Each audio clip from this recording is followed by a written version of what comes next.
details coming up. Don't go anywhere. This is GTV Breakfast. Hashtag GTV Breakfast. WhatsApp number 055 556 1034. You're welcome. No,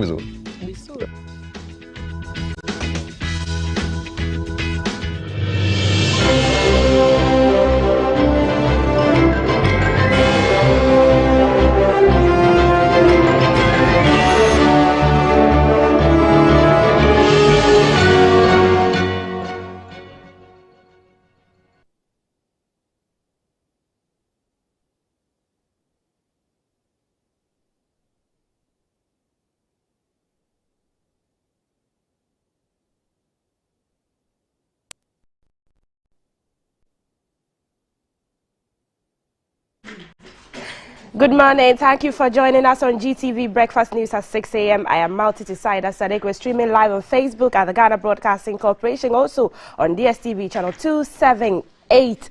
Stories making headlines this morning will be looking at the public asking the utility companies to reduce the proposed tariffs. Also, we'll be looking at some issues surrounding school feeding. Then on the international front, we'll go to Guinea-Bissau and the other countries on the globe. Let's start off with the utility tariffs. And in the face of proposed utility tariff increases, some members of the public are asking the utility companies to reduce their proposed upward adjustment submitted to the Public Utilities Regulatory Commission, PURC, for consideration. To the consumers, the companies render poor service and have inefficiencies in their operations and so do not merit an upward adjustment. The PURC organized a public hearing in Accra for the multi-year major tariff review for 2022 to 2027. Tariff reviews have been a topical issue since it became public.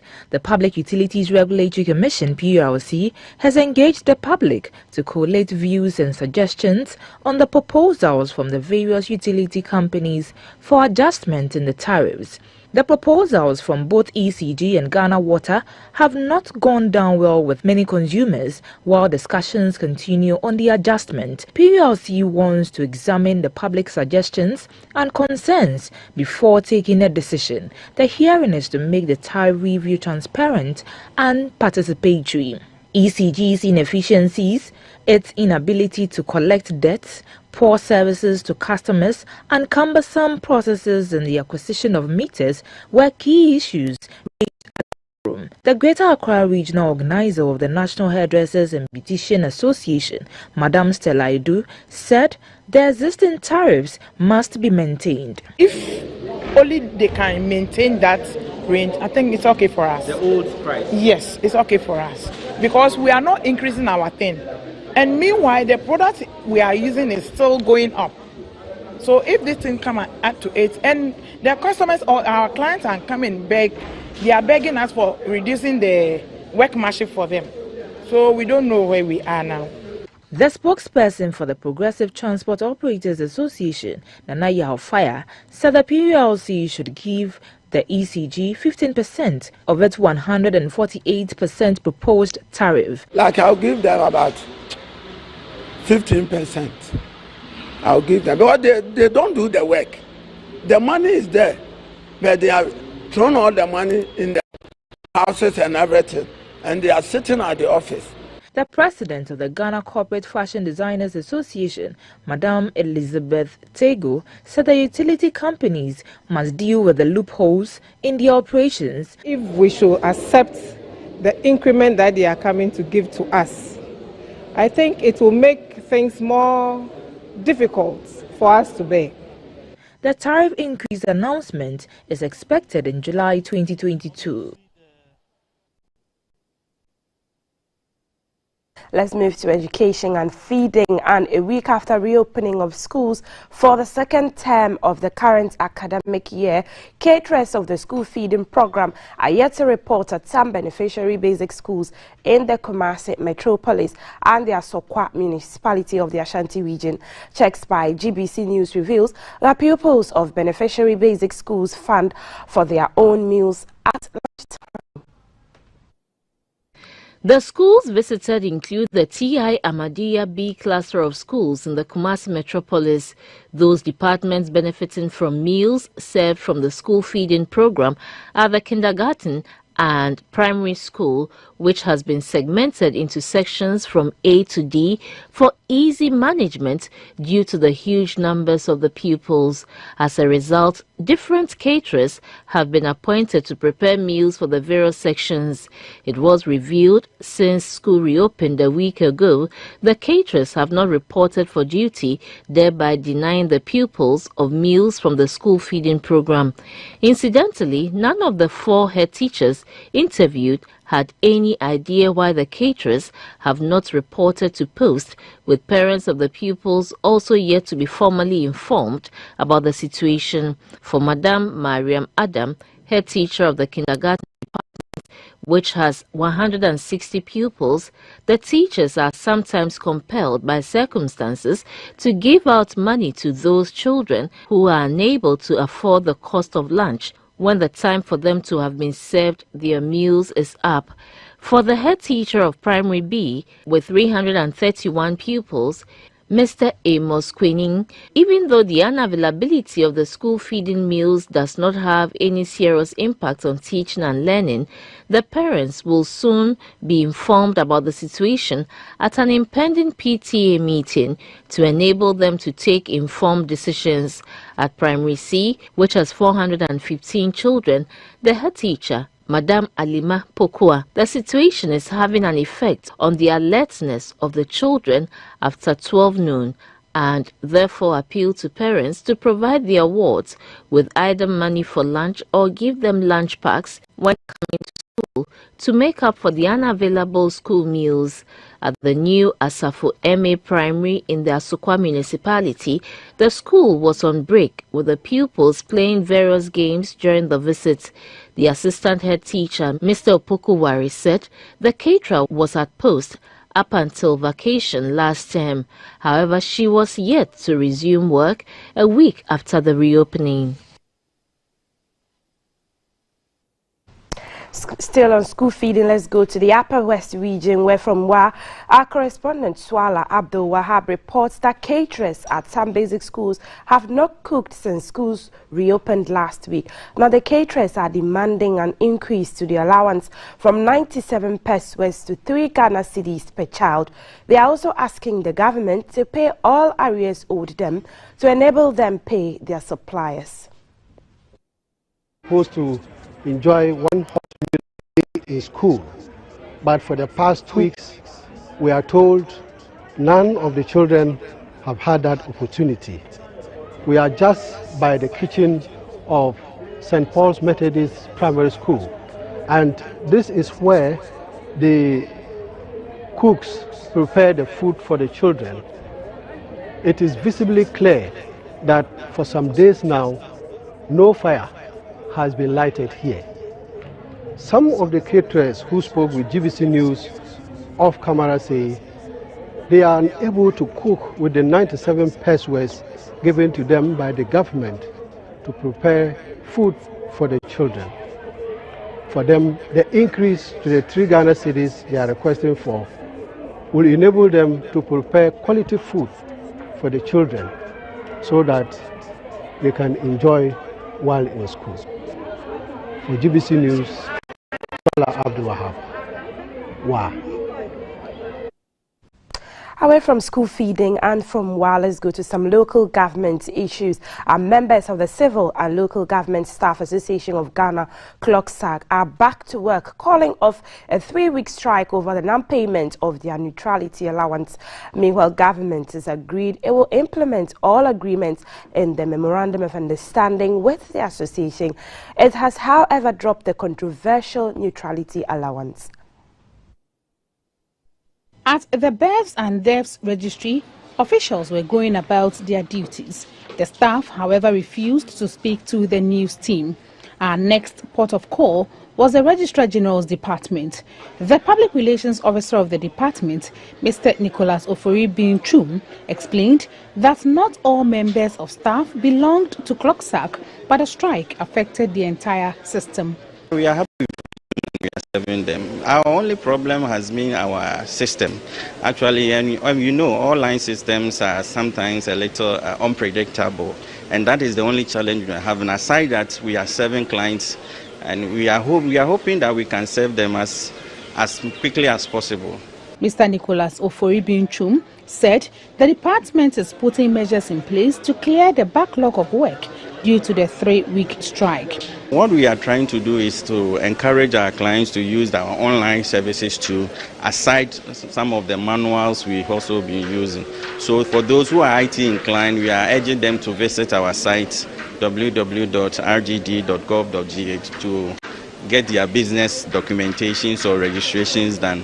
And they can also use the short code *222# to renew their businesses, and that is what we are trying to encourage them to do. Aside that, we are trying our best to speed up the manual registration so that they can get the services they needed done in time. Members of the association laid down their tools on Thursday, April 21, demanding the payment of their neutrality allowance as agreed on by the government in January this year. Work at the various departments and agencies grounded to a halt due to the strike. Still on Clocksack, since they are back to work, reports from our correspondents indicate workers in full force as they wait the next line of action from their leaders. Region, members of Clocksack have resumed. We visited the Tamale Metro Assembly, the Sablugu Municipal Assembly, and we came to the Kumu District Assembly. The motorbikes you see around are a confirmation that it is full house, even though they didn't allow us to take videos from what is happening inside the rooms. The secretary to Clocksack in the Kumu District, Mr. Eliasu, told us that they are back and they are carrying out their services full swing. Here in the Bono East region, all the members of the Clocksack, they are back attending to their normal activities. And then as we speak, when I visited some of the areas, most of the public institutions where Clocksack members are working there, they are all back, and they've promised that they will continue to do what they are supposed to do and then wait for government to do the necessary arrangements and make sure that whatever that they are asking for, government is able to provide that so that they can equally contribute their quota towards the development of the country. So far, I've visited a new government, North and South Municipal Assemblies, as well as the Eastern Regional Coordinating. After 11:30, that I visited these areas, I've seen that all the workers resumed. All the departments were open and the workers were working separately. It's been 10 years since we lost the former President John Evans Atta Mills, and members of a year-long series of events, including regional lectures, have been scheduled to mark the 10th anniversary of the passing of former President John Evans Atta Mills. Speaking to the media at a news briefing in Accra, the chairman of the John Evans Atta Mills Memorial Heritage, Mr. Alex Segbefia, said the lectures would highlight the achievements and principles of the first African president to die in office. The John Evans Atta Mills Memorial Heritage was launched on the 1st of February 2022. During the launch, it was agreed that a year-long event would be organized to mark the 10th anniversary of the death of the late J.E.A. Mills. Following the impact of previous lectures, regional lectures will be held across the country. The 16th region of the country have been zoned into 5 clusters, and the lectures will be taking place in such clusters which include Tamale, Cape Coast, Ho, Sunyani and Kumasi. Under the theme, 10 years on, the man John Evans Atta Mills, the lectures are expected to remind the youth of the ideas and ideals and legacies of the late president. Our vision, which we are still pursuing vigorously, was to invest in our people, to produce the right kind of infrastructure to support a strong economy, and also to run an open and transparent government. The first lecture to be held in Tamale on 28th May 2022 will be on governance, taxation, public service, gender and inclusion, and youth in leadership. A book which chronicles speeches of previous speakers at the launch of the anniversary will be displayed for sale at all the lecture centers.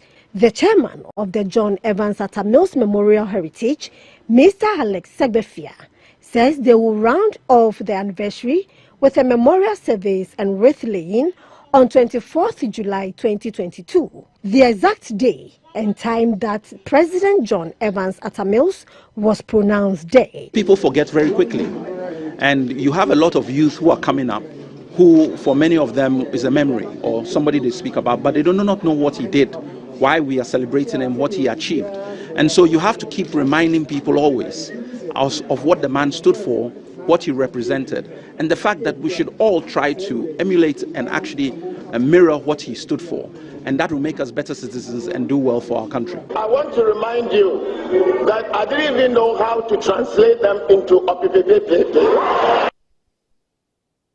Let's go to court now, where the defense lawyer of 14 persons accused of murdering military officer Major Maxwell Adam Mahama have informed the Criminal Court 1 Division of the Accra High Court, which is trying the case, that they intend filing a case of no submission. This was after the state officially closed its case on the matter on Monday, May 16th, 2022, after calling the 14th prosecution witness.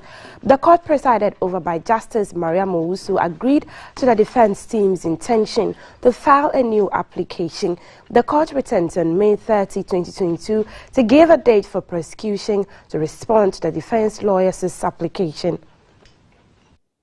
On Monday, May 16, 2022, when the state had closed its case after its 14th witness, Chief Inspector Samuel Ejakwa, had finished giving his account of events under cross-examination, Mr. Bernard Shaw, lawyer for 5 of the accused persons, told the court that they were going to file a case of no submission for the court's consideration. According to Mr. Shaw, for the last 4 years, the prosecution had been unable to prove its case against the 14 accused persons. He also argued that the photo album cataloguing how the alleged killing of the late Major Maxwell Adam Mahama happened is not credible. The late Major Mahama, a military officer who had been detailed to Denshaw Boase in the Central Region for an assignment, was allegedly attacked and killed by a group of people from the town on the morning of May 29, 2017, while he was on a walk through the town. His alleged killers are said to have claimed they mistook him for an armed robber because he had a gun strapped to his waist. 22 suspects, including a female, were initially arrested in connection with the crime, but the number was reduced to 14 during committal proceedings. The 14 suspects currently in trial include a former assembly member of Denshaw Boase, Mr. William Ba. They have all pleaded not guilty to charges of murder, abetment to murder, and conspiracy to commit murder. The court has been trying this case for almost 4 years now. There have been some delays, partly attributed to the 2020 election petition hearing, which involved the trial judge and the emergence of the COVID-19 pandemic. The court, presided over by Justice Maria Mowusu, a Supreme Court judge sitting with an additional responsibility as a High Court judge, adjourned the case to May 30, 2022. Let's just stay in courts and crime. The Cape Coast District Court B, presided over by Mrs. Bernice Sakom, has remanded into police custody suspect Nicholas Atobronk Taylor, a boyfriend of the late Nana Ama Clark, who was gruesomely murdered last Friday in Cape Coast. He will reappear on May 31st, 2022. The regional police arrested the suspect, Nicholas Atobronk Taylor, who is a marketing officer with the company in Cape Coast, to assist them in their investigations. Following their preliminary findings, he was arraigned before the Cape Coast District Court B, where he was remanded into police custody. The suspect, who is said to be the boyfriend of the deceased, was charged with the offense of murder, but his plea was not taken. He will reappear before the court on May 31, 2022. Meanwhile, the students of the Cape Coast Technical University held a vigil last night for their late friend. The victim, 24-year-old Nanama Clark, was a level 300 marketing student. Her lifeless body was found in a pool of blood with a private part missing. The police said that they had information around 9 p.m. on Friday that a female adult was found lying dead by the roadside at Ula Estate near the Ula College of Education in Cape Coast. On the international front, let's go to Guinea-Bissau, and Guinea-Bissau's President Umaru Sissoco Embalo has dissolved the parliament 3 months after he had been said he had survived a coup attempt. According to the president, the National People's Assembly has defended and protected under the guise of parliamentary immunity deputies heavily indicted for crimes of corruption, harmful administration and embezzlement. President Embalo dismissed the government but kept both the Prime Minister and his deputy in place in order to keep things running until the next legislative elections. President Embalo has decided to give the floor to Guineans so that again this year and choose at the ballot box the parliament they wish to have. Guinea-Bissau has seen more than a dozen coups or attempted coups since independence in 1974. Shooting broke out in the capital in February and 11 people were killed in 5 hours of fighting. The president said there has been an attempt on his life, but some later questioned his version of events.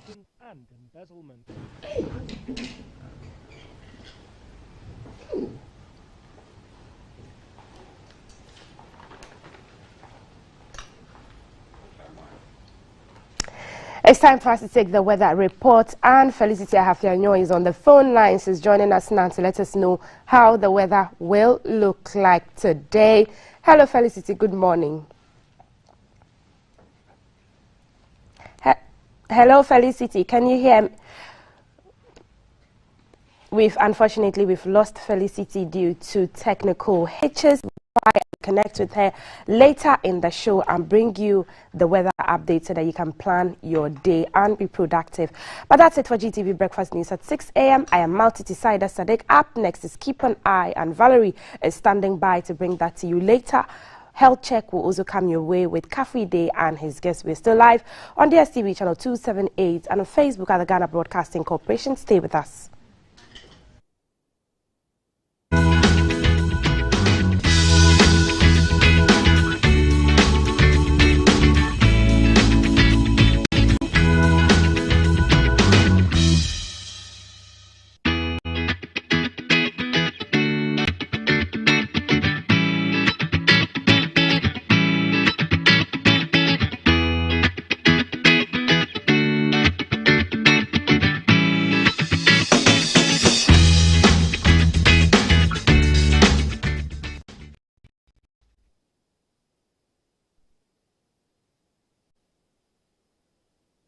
Morning once again, and welcome to GTV Breakfast again. And so, yeah, for Keep an Eye, Alan was started on Friday to look at the new resurfaced roads in Accra.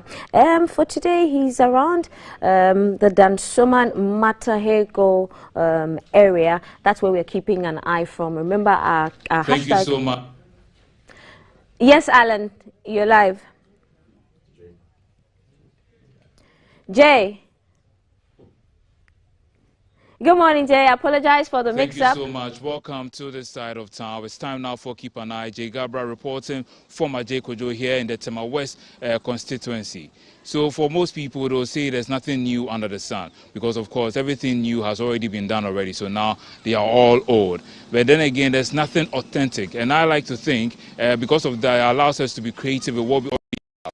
You know, we transform the old into something modern. And that's what we are all about this morning on Keep an Eye.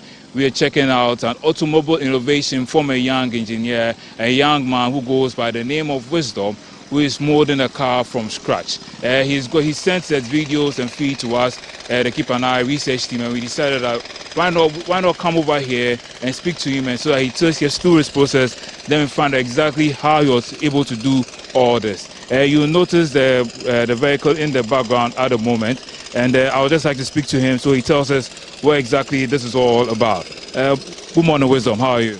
I'm fine, sir. Yeah. Welcome to Breakfast Show. How are you doing? I'm doing okay. Yeah. So tell us, how did this all start for you? What made you decide that, no, I want to do this? Okay, as for the beginning, I've been doing some small craft works at school. So it came to a time and I wanted to do a big one to do this helicopter and all those stuffs. I used to do helicopter? Yeah, small ones. And they fly, and at least sometimes it does not move, so we don't get enough, like the accurate, this thing, let me say horsepower to move it. So I have to drop it. But this one, I wanted to put it on the ground so that we'll know how it works. Oh, okay. I used to get some small ideas then. Oh, okay. Like, I can see a car, then go and make research that what moves the car. Go and get more ideas, then I start putting some things together to form it. So it's not like you have trained, you were taught in school or anything like that. You taught yourself. Yeah. Oh wait. So how long did it take you to do something like this? Okay, this one I started this after our BEC. Oh wait. Oh really? Wait. How old are you? This year I'll be 18. Yeah, now you'll be 18. Oh, okay. In December. Yeah. Okay. So that's. Tell me, you're saying something about how long? Okay, I started it. That was after the BEC, a day after the BEC. And like I wanted to do it before the BEC day, but like time came, so I have to start it after. Oh wait, so right now you're a BEC, you have not even gone to the SS as yet. Oh wait, which BEC are we talking about? This very one that. Yeah. The very one they wrote.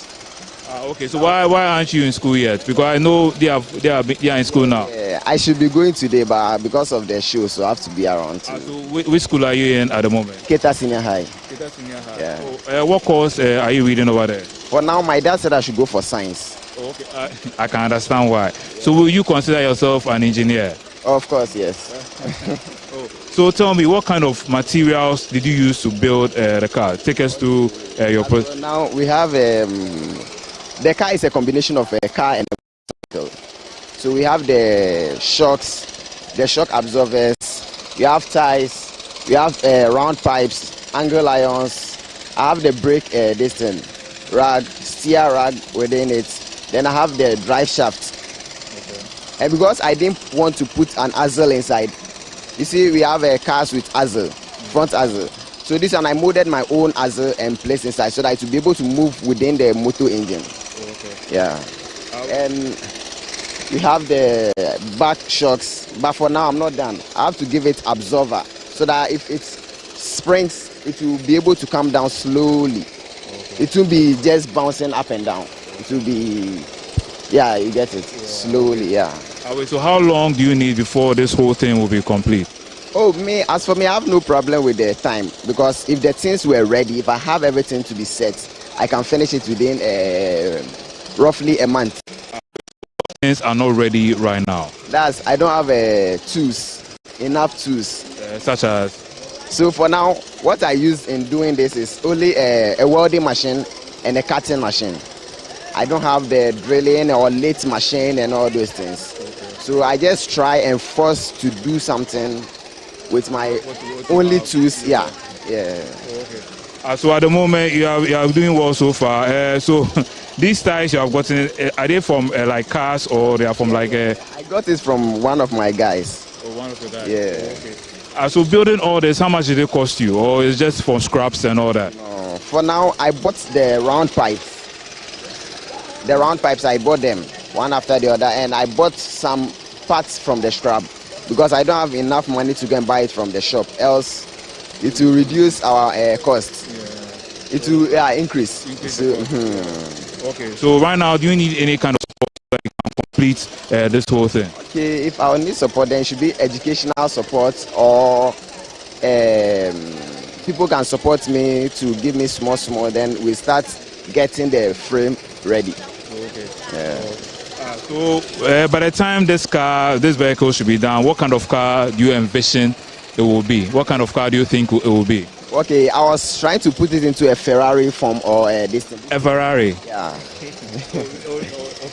I wanted to put it in like these saloon cars. Yeah. It will be down for people to see and like because right now if I bring it out, people are just happy with it. Yeah. They are like, oh, how did I do it? And I say, oh, it's just God, because I never learned all these things. I just try and put something together and form my own work. Oh, okay. Because you are doing well so far, do you have people who are supporting you, who are helping you to build, like in terms of monetary support? If you need some materials to build, you have people who are helping? For now, it's my manager and my grandmom. Oh, okay. Yeah. Okay. Your manager and your grandmom? So I think your manager... My grandmom is not around. She's not here. She's at Tema Newtown. Oh, okay. Yeah. Allow me to briefly speak to your manager. Boss, good morning. How are you doing? Thank you. Please say your name, if you can speak up for us. All right, my name is Theophilus Achu Azuma. You see the way he was able to connect all the gears to get the reverse gears and all of that. It's beautiful. So I want to urge every youth that when you are coming up with something like this, don't give up. There are a whole lot of things that people are going to say a whole lot of things about you, which will discourage you to come out with your own dream and all of that. So you should just encourage yourself and then try and do something. It's well. Yeah. Thank you so much, Theo. So before I leave you, Wisdom, it's like a lot of people giving you fans and all that. How does that feel like? Most of the times I get motivated by their smile. Yeah. Okay. So when you finish, are you going to give them, each and every one of them, a car? Or? Okay, if possible. If possible. Okay, so this is where I leave you. Is there anything on your mind you'd like to say before we wrap up the conversation? Okay. May I just want to advise people who want to invest their money into doing, like children like me, people like me, who want to do things like this.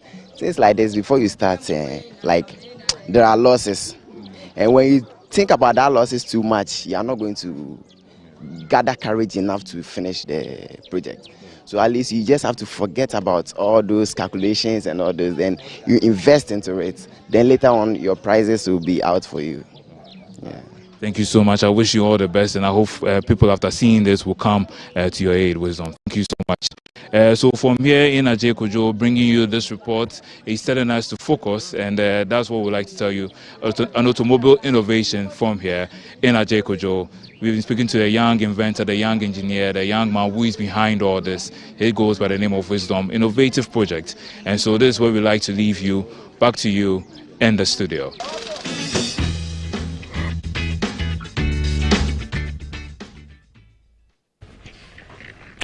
Welcome back. Yes, that's Ghana for you. We seem to have we have lots of talent. And Jay, thank you for that report. I'm looking forward to going for a ride in that Ferrari all the way in Ajay Kojo. So that's keep an eye for you. Still to come, we're going to have a conversation around aphrodisiacs. Do they really work? Which famous aphrodisiacs have you heard of? Send it to our WhatsApp number 055-55-61034. CAF is going to have that conversation right after this break. It's coming up now.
You gotta experience him for yourself. I declare the gates of favor are open. God is calling you to your next level tonight. Katuyanai. The emotional storm is over.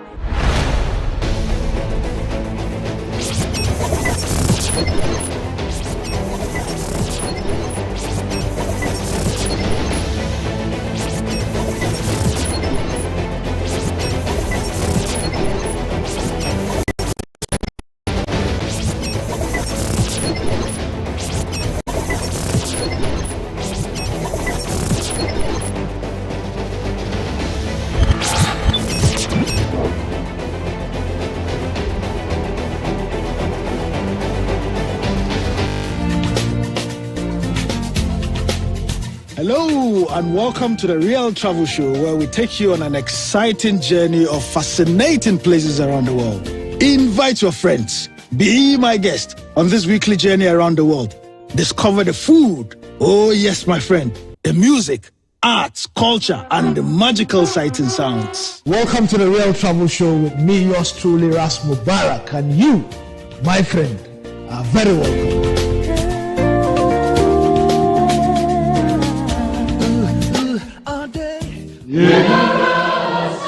His Excellency Nana Addo Dankwa Akufo-Addo, the President of Ghana, in 2016 pledged to ensure free senior high school education for every Ghanaian.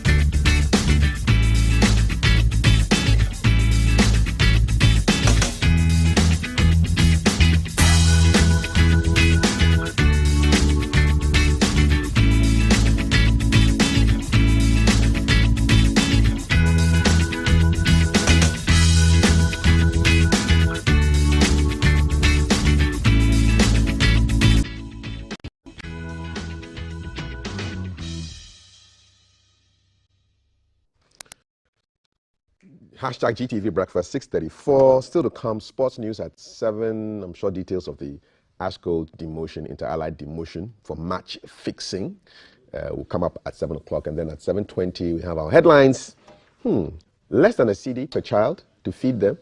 What's going on there? We'll find out details on that. But for now, we're talking about aphrodisiacs. Do they really work? And my guest is a medical practitioner and global health scientist, CEO of Nature's Green Medical Centers in Ghana and the UK, Dr. Richard Egan. Good morning. Good morning. It's good to have you here. You know, okay. I love it. So, for many couples, a happy sex life is the key for long-term happiness. But then sexual dysfunction and a loss of interest in sex are common issues that affect relationships. Yeah. Can aphrodisiacs be the cure? Well, aphrodisiacs, actually, before we can answer that question, we need to actually know what aphrodisiacs are. And the word actually comes from a Greek word, Aphrodite, and it just what it's meant by the Greek goddess. So it comes from there. And we've been using these substances from time immemorial. It's been around for a long time because we know that sexual dysfunctional problems have been with us for a very long time, and we always know we need things that can help to sort of stimulate desire, and also something that is purport to sort of help to stimulate our sexual performances. So yes, these are substances that are in either food or drug form that helps to stimulate sexual desire. That's number one. And also, to some extent, support libido, that is the drive. And to some extent, also to support the sexual function itself. So yes, this is the definition, the basic definition for aphrodisiacs. Okay. Yeah. You said in food. There's some foods which are aphrodisiacs? Yes. We know, I mean, from research that there are some foods that contain some substances in them that can actually give rise to some form of stimulation in people before sex. Are these foods readily available in the Ghanaian market? Well, they are already there because I'm taking some what's that, cocoa this morning, and we know that the natural aphrodisiacs in foods are actually in the form of dark chocolate. Dark chocolate. We know that dark chocolate have them, and then also foods like oysters. So these seafood such as oysters, we know that there are certain substances in them containing zinc and other things, which also actually helps. Honey. Honey as well? Honey as well. Yeah, so all these things we know, avocado and also honey, vanilla, well, alcohol to some extent, I explained. Wine, right?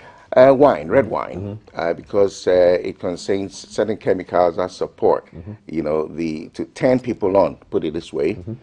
Before sex, when a little bit of wine is taken, red wine is taken, we know that these things help. Nutmeg, I was surprised about that. Nutmeg is an aphrodisiac. Yeah, it is. I mean, because it contains certain things in there, some, you know, alkaloids and some chemicals that actually gives to help with arousal. I've used it for a few people before, so I know some of these things work. You asked the question whether it works. You see, in the scientific community, it is not yet accepted. There's no such thing like a robust, you know, evidence to support the fact that these aphrodisiacs actually work. But we also know that there are ongoing studies going. I mean, that actually is trying to establish. However, we also know from clinical studies, like in my clinic, whereby I've been using some of these aphrodisiacs. I do recommend these stuff like vanilla, cocoa, and all these things for my patients. And are they unisex? I mean, do they work on unisex, men and women? Yes, it works on women because you see, aphrodisiacs actually. The central reason why we use them is just to help to give us a little bit of a drive. So the libido aspect and also the desire aspect, you know, and it gives us a bit of arousal.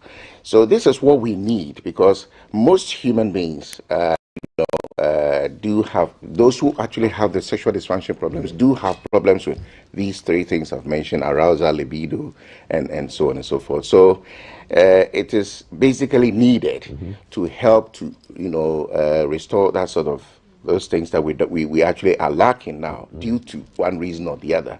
So they do. I've tried and tested these things myself, and also tried on patients who have actually come out to say that they worked for them. So apart from these food substances, we also have products such as quercetin. They are herbal medicine products. Quercetin, more or less, is an immune booster, but it's also known to actually help to boost libido and also the sex drive, and even help with you know, erection as well, from what we have learned. Quercetin. And we also know about yohimbe. Yohimbe is actually a herbal substance, which is actually an alkaloid, a chemical that is extracted from something called yohimbine. It's an African, a tree, a bark, that also is known to actually help to give rise to sexual functional stuff. Promoting libido.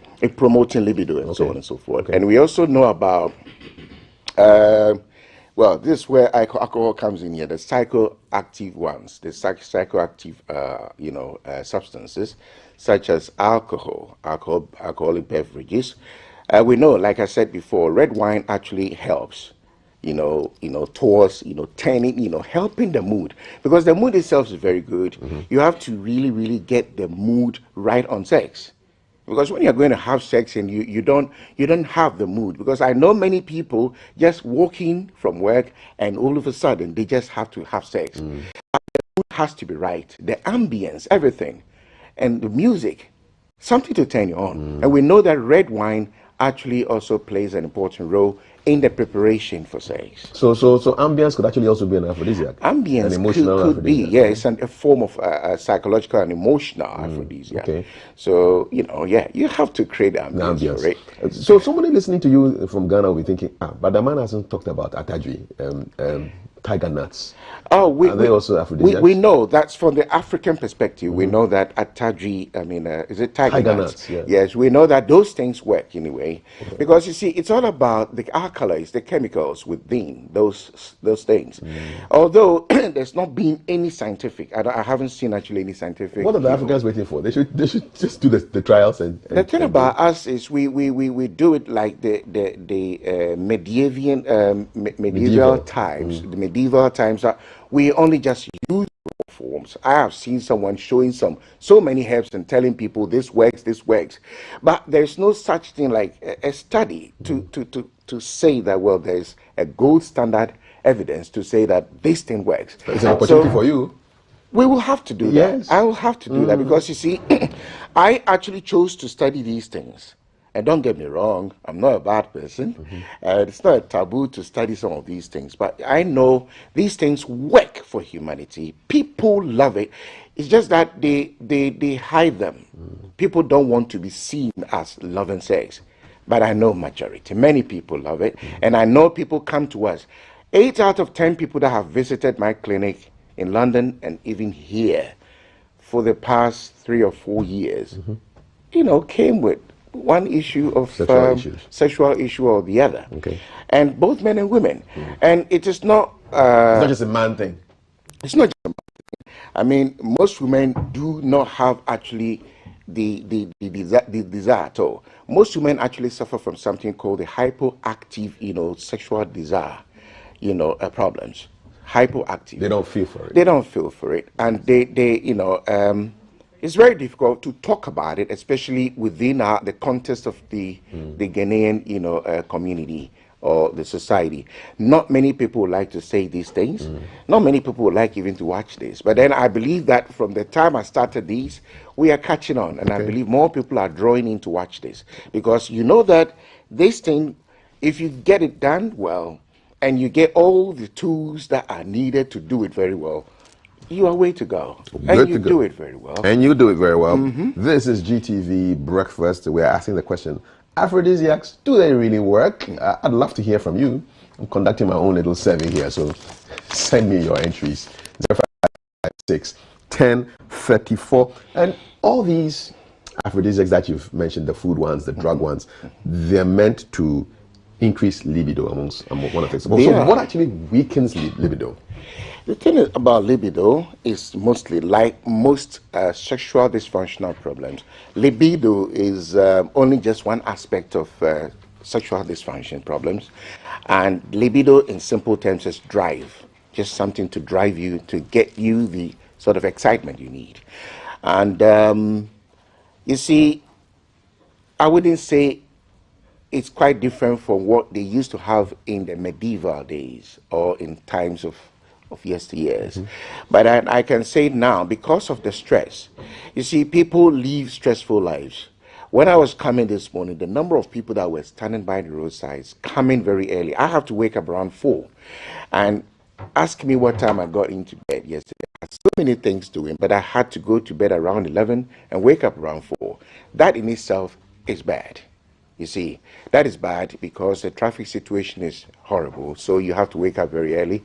So stress is one of the things. Because stress, what people don't realize is stress really, really goes beyond just being tired. Stress actually involves a lot of chemical activity. And this chemical activity involves a lot of chemicals that can either suppress, the reproductive system itself and the ability to actually have sex. So stress is number one. And then also living with a partner who is abusive. So where there is conflict in the relationship is another thing. So we have this, and then we also have alcohol intake. And I'm coming to the alcohol aspect now. Because you just talked about wine. Now yes, I spoke about wine. You see, wine is just, in a way, it's a grape, plant-based kind of alcohol, which actually contains mostly grapes and then berries and whatnot. If done properly and if taken in the volumes that you are supposed to, so the volumes actually counts. How much you take before the show itself actually matters. Now, some people are taking substances such as akpeteshi, the local one. Akpeteshi is not an aphrodisiac? It wouldn't be, because it's just too strong for that. It's as simple as that. Akpeteshi cannot be used for aphrodisiac purposes because it is just too strong. Too strong. How about beer? Because beer, to a certain extent, but the one thing about beer is beer is a diuretic. Most alcohols are, but beer is actually a diuretic. Meaning what? Diuretic simply means anything that induces people to go to urinate, to pee. So anything that can do that actually keeps your penis very busy. And, the focus is not there for the sex or the activity. Exactly. So you always have to think of going to wee. So that doesn't really help. So beer, I wouldn't recommend that. Then akpeteshi too. And then even vodka. Things like that. Because they are just Too strong. Too strong. Okay. So we are actually talking about stuff because beer and all these things can actually weaken, and they can themselves can even cause dysfunction because they can affect the performance itself. Okay. So red wine I would recommend, and even white wine as well, just a bit of it, because and there's other things. There are other things as well. People use marijuana. What we call locally here, weed. People use these things for sex. To some extent, it works because it's a psychoactive thing. So it actually, it's like what do you call it? Anesthetic. It takes the feelings away. It makes you numb and you feel like doing it.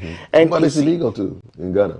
Is it illegal? Yes. Oh, I see. Yes, it's illegal. It's illegal to possess. Oh, I see. So it's well, we know in some countries it's a class A. So Yes. Ghana classifies it as class A. You go to jail. Oh, I see. Yeah. Oh, I see. But then, well, it's not like that in other countries. In other countries, I know. yes, yeah. Yeah. So people take them probably secretly to do these things, and one thing about this, well, weed as used as aphrodisiac. Is actually something that can suppress a lot of things. You see, you can be successful the first time. You can be successful because what it does is it turns your feelings, your sensation, the consciousness away from what you are doing. So that can help to some extent. But to a large extent, it can really, really, really cause a lot of problems. So I wouldn't recommend weed or marijuana as an aphrodisiac to anyone. And in Ghana, you see, one thing people take these things for, these substances for, is basically to let them stay on for a very long time. And I've said it on this program before, that you see, you don't need to have sex for very long periods, because sex itself has side effects anyway. If you do sex for far too long, in any one session, that can produce some serious side effects as well.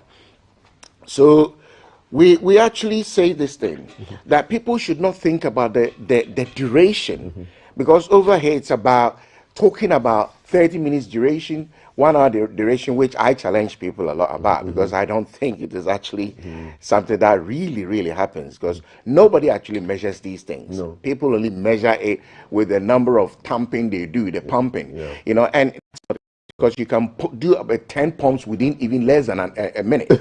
And you may be thinking that you are doing it so much because you are pumping so many times. So in other words, I'm trying to say that the longer it takes can actually even cause more problems. Irritation, excoriating, whatever it is, and all those things. So what we say is, if you are taking this aphrodisiac, or if you are looking for, which in this context or in our beloved country, most people really go for aphrodisiac because they want to stay longer. But that is not what it is about. Aphrodisiac is only just to give you a little bit of boost. It just gives you a little bit of a push to help you to turn yourself into the activity, help you to be able to focus and do it right. All right. So it's not just about the longevity aspect of it, but it's about just being able to do it and do it well. Right. Quality. And doing well also means that the partner, you see, you have to think about that. It has to be mutual enjoyment. Because I heard about someone, there is a form of aphrodisiac which is not known by many people. They are just stones that people just rub them against their penises and then they just use them. This can really, really let them go very long. It can let them go also stay erected for very, very long. Is that not dangerous? It is dangerous because, you see, the reason why most people also have sexual dysfunctional problems is because they have heart problems they don't know anything about. So the heart actually plays an important role in sex and in sexuality. So protect your heart. So protect your heart. And then make sure that at least you are fit enough to do sex. Because if you're not fit enough and you are just going to get... In fact, I heard about some stuff people are using, and I can probably mention some of these things. Some Ghanaians actually use some painkillers here. They call them some... I don't want to mention all these names. But they use some terrible painkillers. I don't know where they get these. So I know it is banned in this country, but I don't know. It seems people still probably... use them, I don't know. But what I'm trying to say is, why do you use these things? Why do we use these things? We use aphrodisiac because we can actually perform well. But then we also need to ask ourselves the reason why we can't perform well. So if you are watching me and you have sexual dysfunction problems, such as arousal problems, such as desire problems, such as even performance problems, such as erectile dysfunction, such as premature ejaculation, please ask yourself the reason why you have these problems. Maybe your health is suffering from something. Cause. There may be a medical cause. Okay. Your health may not be in good shape at the moment. So try and ask yourself those questions and seek help. I'm here. I mean, after this program, you can contact me if you have serious sexual dysfunction problem. It's not a taboo. There's nothing wrong with that. You can even talk about this in the church. Let's talk about some messages. Let's talk about this. Let's talk some messages on this issue. Aphrodisiacs today really well. Thelma, give us the messages. Okay, good morning, and thanks for being on our screens today and interacting with us. Our WhatsApp number 05555-61034. These are your thoughts, your messages, and not mine. So I'm trying to keep a straight face here because Kaf is the sex topic guy. I'm just reading the messages, okay? And we go straight to it. Good morning, GTV and Breakfast Crew. To me, the best aphrodisiac is water. Clean drinking water to me. I don't know yours. So that's what one of you is telling us this morning. Aaron says, questions, 3 of them. What are the negative side effects of aphrodisiacs? I think we've talked about them. Why do people take aphrodisiacs, and is it important? Are we encouraged to take aphrodisiacs? Okay, so do you want to have a take some notes of it? Yeah. Good morning, GTV, very educative topic. Many of the youth are now using Mr. Q to boost their libido with the intention that it's a natural Chinese drug. How harmful is it to our health, or is it safe for use to boost our libido? Watching you live all the way from Elubo. Citizen says so. Good morning, Citizen. Good morning. I'm Eben from Kwabenya, doing propaganda with governance. Okay, so no aphrodisiac in that information. Good morning. Is there more information on the aphrodisiac program? I hope you're listening to it because a lot has been said already. Are there any adverse side effects of not having sex for prolonged periods? Yao is asking in Accra. A lovely Tuesday it is to be said with a good hashtag GTV breakfast in bed and a bit of aphrodisiacs in mind. I think I like the way this guy's mind works. Aphrodisiacs in general work, though I believe the natural aphrodisiacs work magic, and I would always opt for that rather than the other way around because of its side effects. To do it well, peace of mind is the most powerful aphrodisiac of all. Dr. Efwa says so. Quinty, please package your basket coat and ship it to me in LA. Okay, I hear you. I'll ship it to you. Biggest Scissors made this possible for me. Thank you. I'll get you in touch with her and she'll hook you up with one. Where are we on the screen? Adverse side effects. Prince Henry. Good morning, Henry Kofodia. Please, is Ghana's new special prosecutor at post? Well, we are talking aphrodisiacs in this segment. Let's see what that information would be like. Perhaps in the headlines, we can interrogate that further. The hashtag I love to see. Nowadays, we hear of people dying during sex. Is it that they are not fit? Yeah. That's a great question. More coming in. Doctor, if having a longer sex can have a side effect, what should I do if my partner woman has not reached her satisfaction? Thanks for the educative program. Watching live from I think we need an evening program. The way this thing is going. True. We may need a nighttime a dinner show. Sure. Good morning, King Calf. How long can one continue to take aphrodisiacs? And is there a way to correct sexual dysfunction without aphrodisiacs? There is a way. The doctor can help. One more. This segment, I believe, is one that will boost the living of men. But my one-way question has always been around the blood types and their corresponding foods that may boost the men's pleasure and performances in bed. Okay. I don't know what this one is, but hey, Berma says, please package this for me. I will do. So many messages all about the aphrodisiacs. For me, the aphrodisiacs all work for me. I just hope the side effects don't work. Okay, thank you very much, Thelma. You can't have the two. Yes. So here's what we're going to do. Yeah. We're going to gather all the questions, and then Dr. Egan will answer them on his Facebook page. On the Facebook, page, and also on WhatsApp. And on WhatsApp as well. So that's how do they reach you so that they can get all the answers to the questions? We'll send you all the questions. So, well, before I get to we don't have time. You have to tell us how we need to do this again. Yes, I'm going to send you all the questions. Yeah. Yes. So how do we reach you? To reach me on WhatsApp is 0044 74 0044-875841. 0044-7424-875841. And I also have contact numbers here in Ghana. So it's 057-630-0552 and 050-482-0946.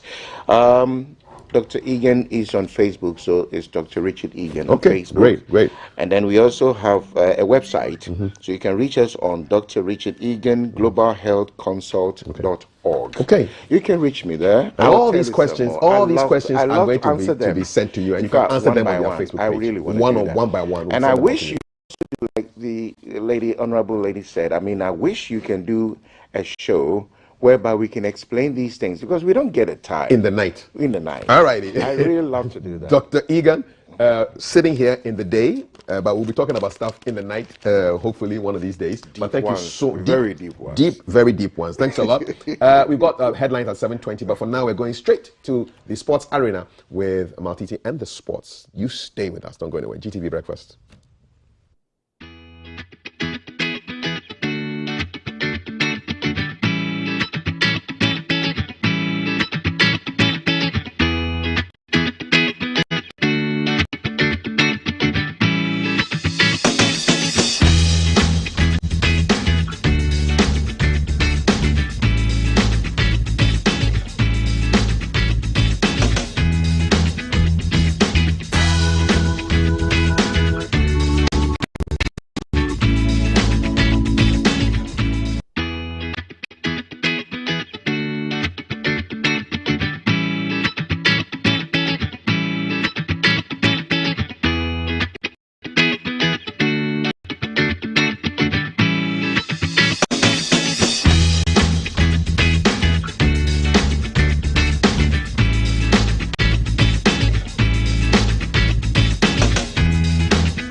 Thank you for joining us on this side. It's GTV Breakfast Sports. I am Maltiti Saida Sadiq. We're streaming live on Facebook and on DSTV channel 278.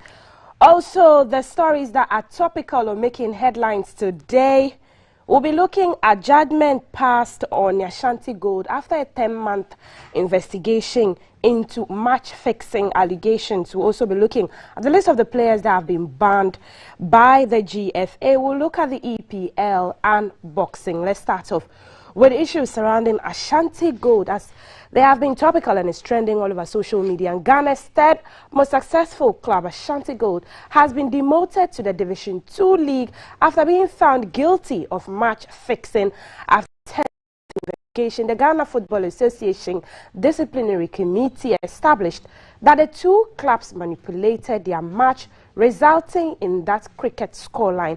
Now the Miners won 7-0 with Inter Allies player Hashim Musa scoring 2 own goals on purpose. Let's go for the highlights of that game.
Meanwhile, the club's president, Dr. Kweku Frimpong, and his CEO's son, Emmanuel Frimpong, have been handed a 10 and 8-year ban, respectively, from all football-related activities.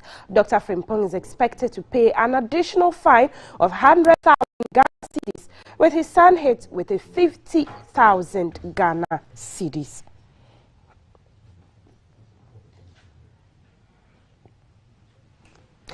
Now we're going to the phone lines. We're going to be speaking to my colleague Willie Graham on this issue of match fixing and the ban on Ashanti Gold. He joins us online. Good morning, Graham. Morning, Montiti. How are you doing? I am well. I hope you're well as well. Absolutely doing good. Great. So this is likely to be one of the biggest scandals to hit the Ghana Football Association or the Ghana football industry in recent times. I want us to look at what impact this is going to have on Ghana football in general after this 10-month investigation and arising at these disciplinary actions. So this obviously is not the biggest scandal. Remember the Nanya FC Magic case which happened, which obviously also led to the ban and eventual demotion of some of the clubs there. So it is something that has happened before, but again, what lessons did we learn from that incident and why are we here today? I think that it's a shame and it's a disappointment there for us in terms of the way we want to run our football.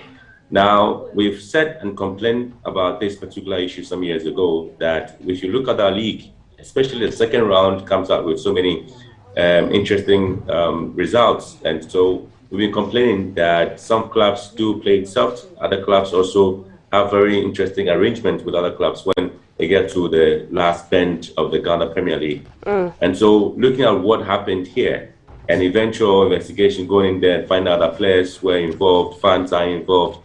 It's for me, it's marks of a hypocrisy in our system in the sense that the same people complain that we don't have sponsors in our league. We are the same people claiming that our league is fraught with some uninteresting things because corporate institutions are not interested in investing their monies into our league.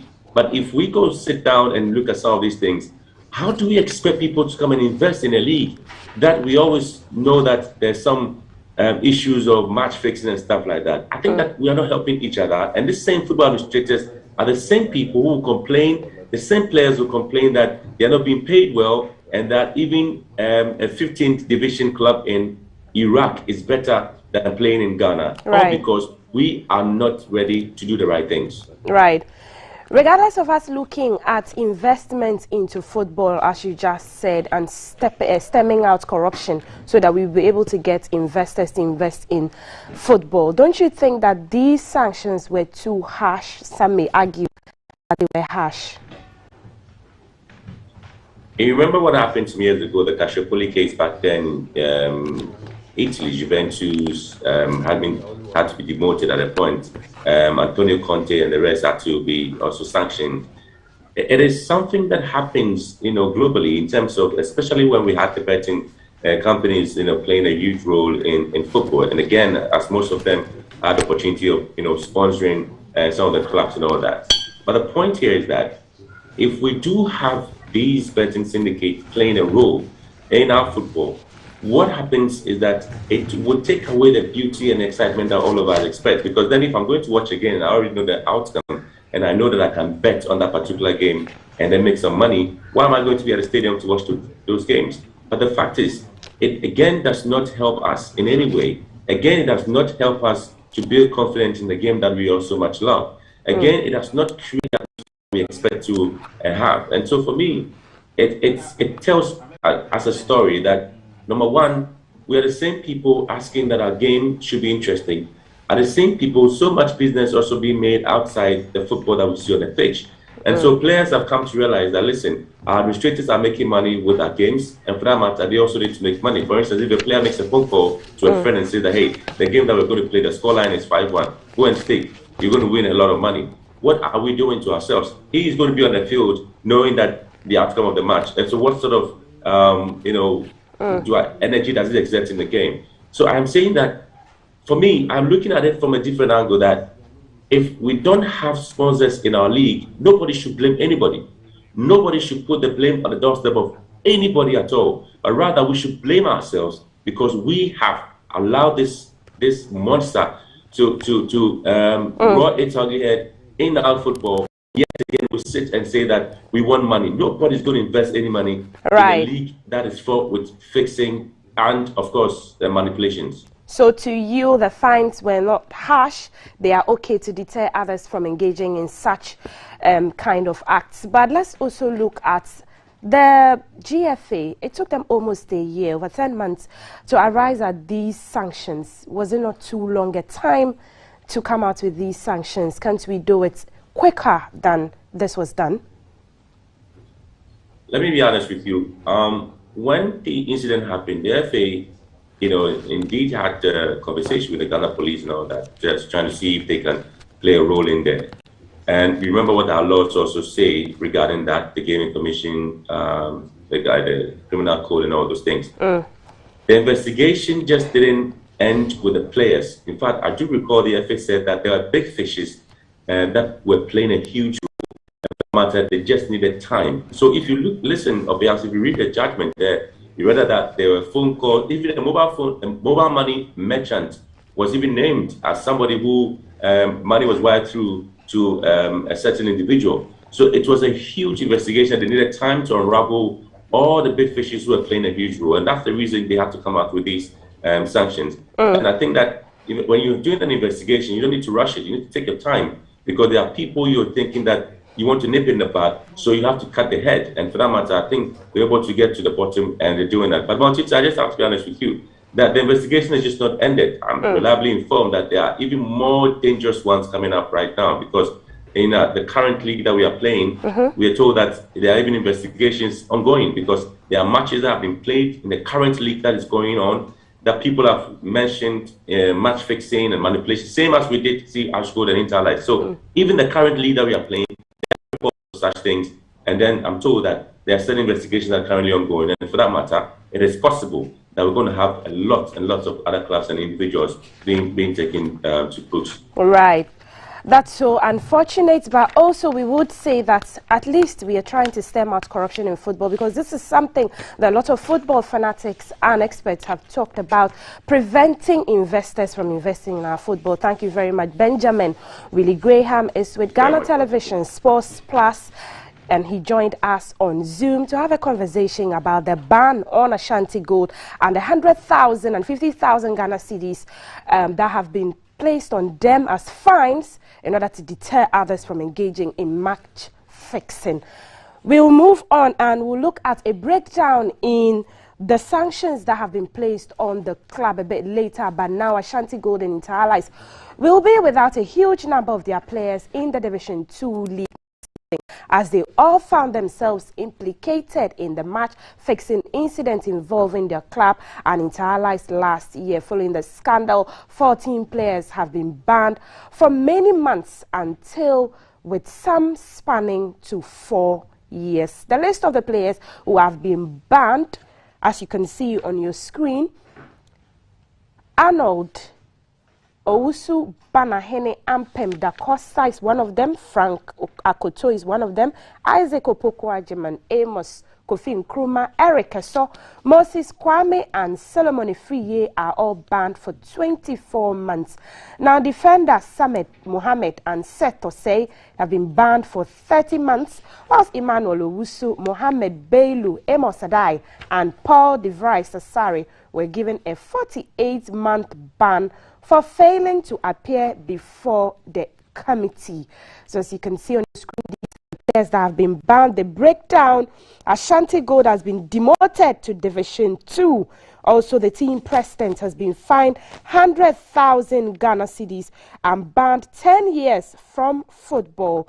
The CEO also is fined with 50,000 Ghana cedis and banned for 8 years from football. The team manager banned 2 years from all football-related activities, and also the coach has been banned for 2 years from all football-related activities. And that's what's happening around the match fixing involving Ashanti Gold. Let's move on. We'll bring you any other happenings around those incidents later in the bulletin when we come your way tomorrow again. But let's move to the EPL, and Arsenal's hopes of qualifying for the Champions League are now out.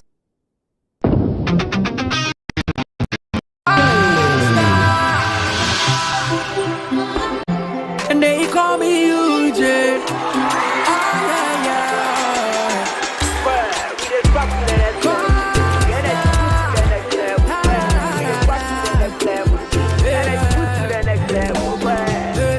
When you need a shoulder to cry, run on my pumpy, so we try our suicide.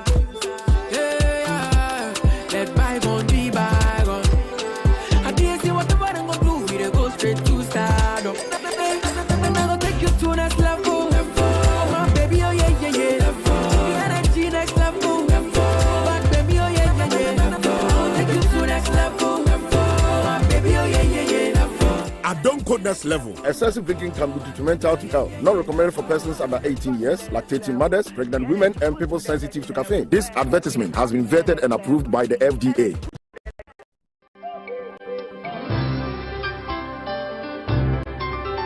Oh, today he has been extra sweet, and the way he looks at me. I have done everything by the book. It's on. Hey, but I have to get some condoms, Charlie.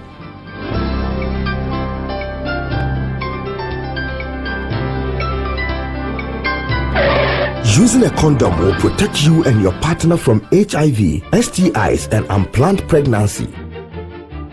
Condoms are an effective way for protection against HIV infection. Don't take risks. Use a condom every time.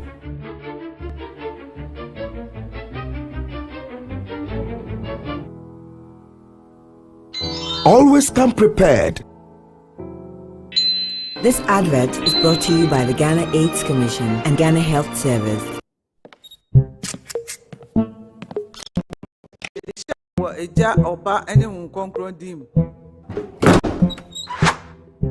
The groom is sick. What? Malaria. Malaria?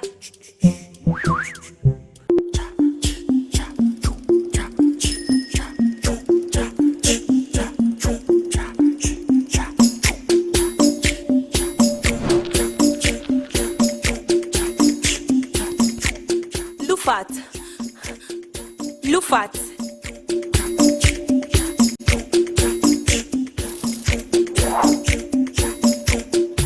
Injija woman malaria enka won to them.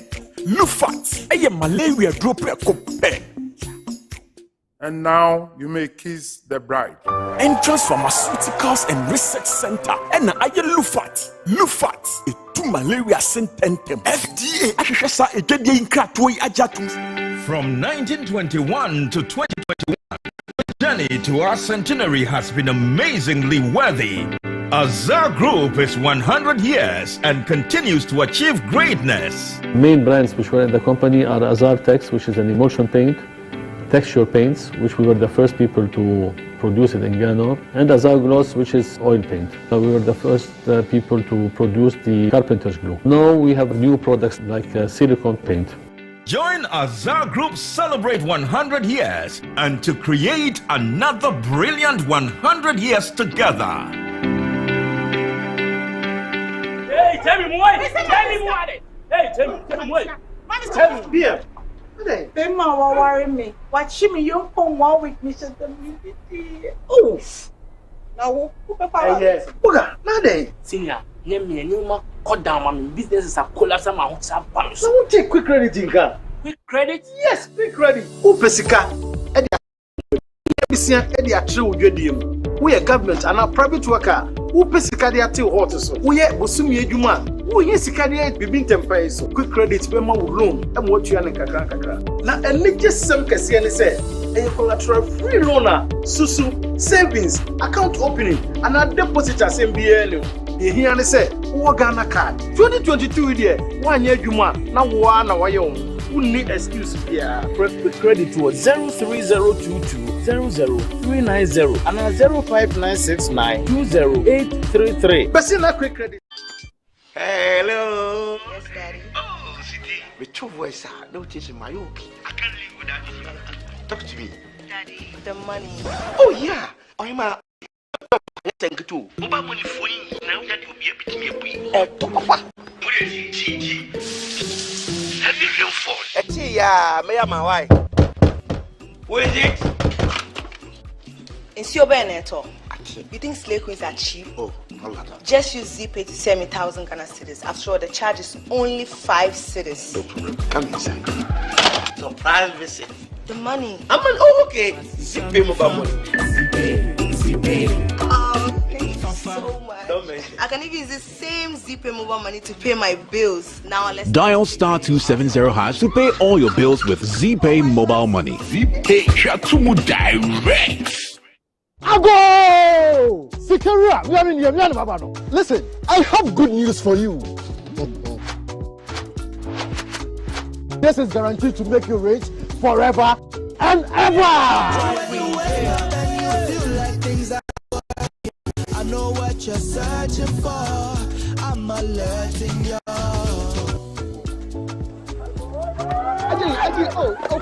Ajay, madam, please. QNet does not make false promises. What did Mama tell you? Report suspicious activities at 0256 630. Coming live from the capital, this is the Breakfast Show.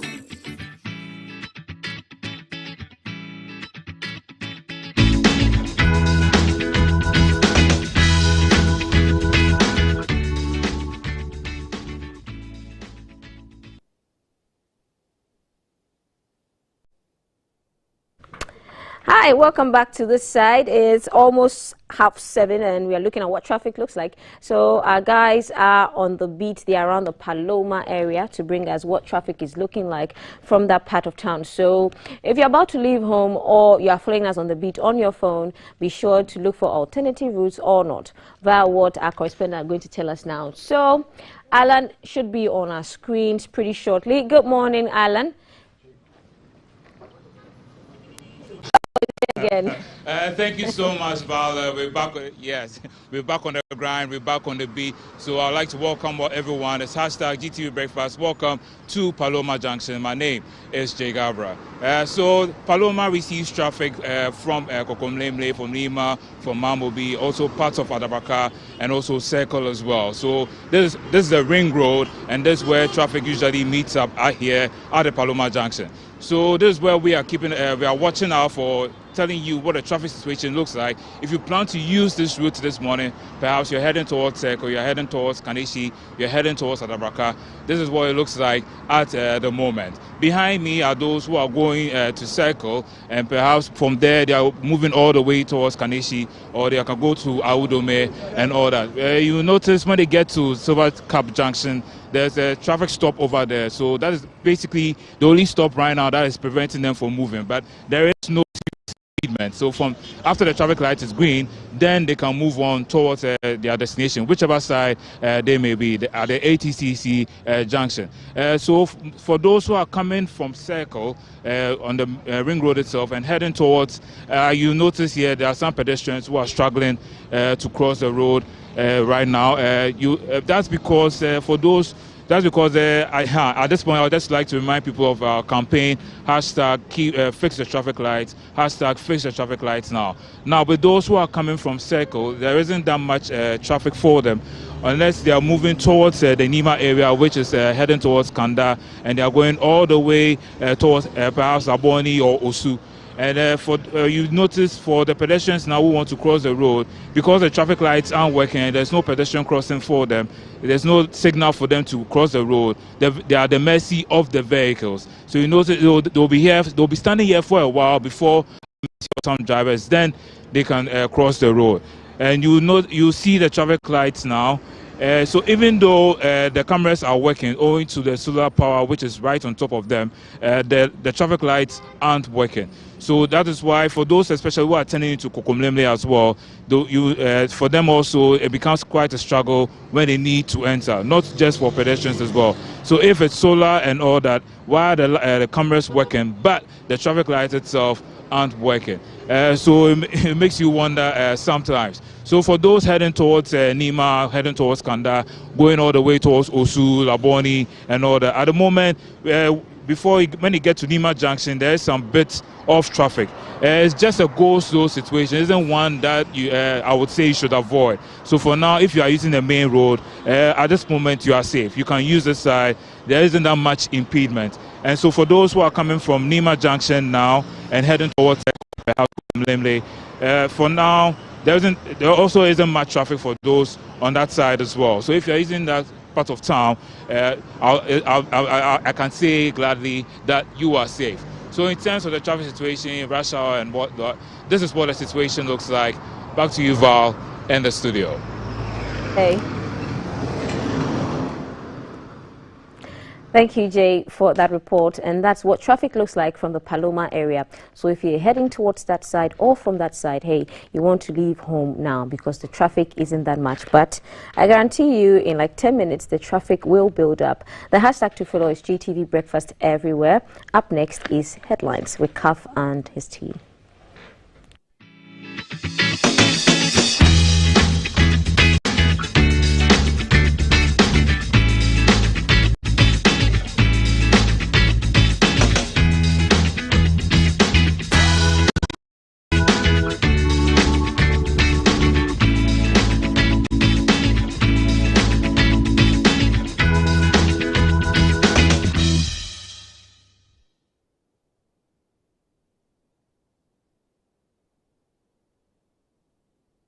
Have you here still to come conversations on power?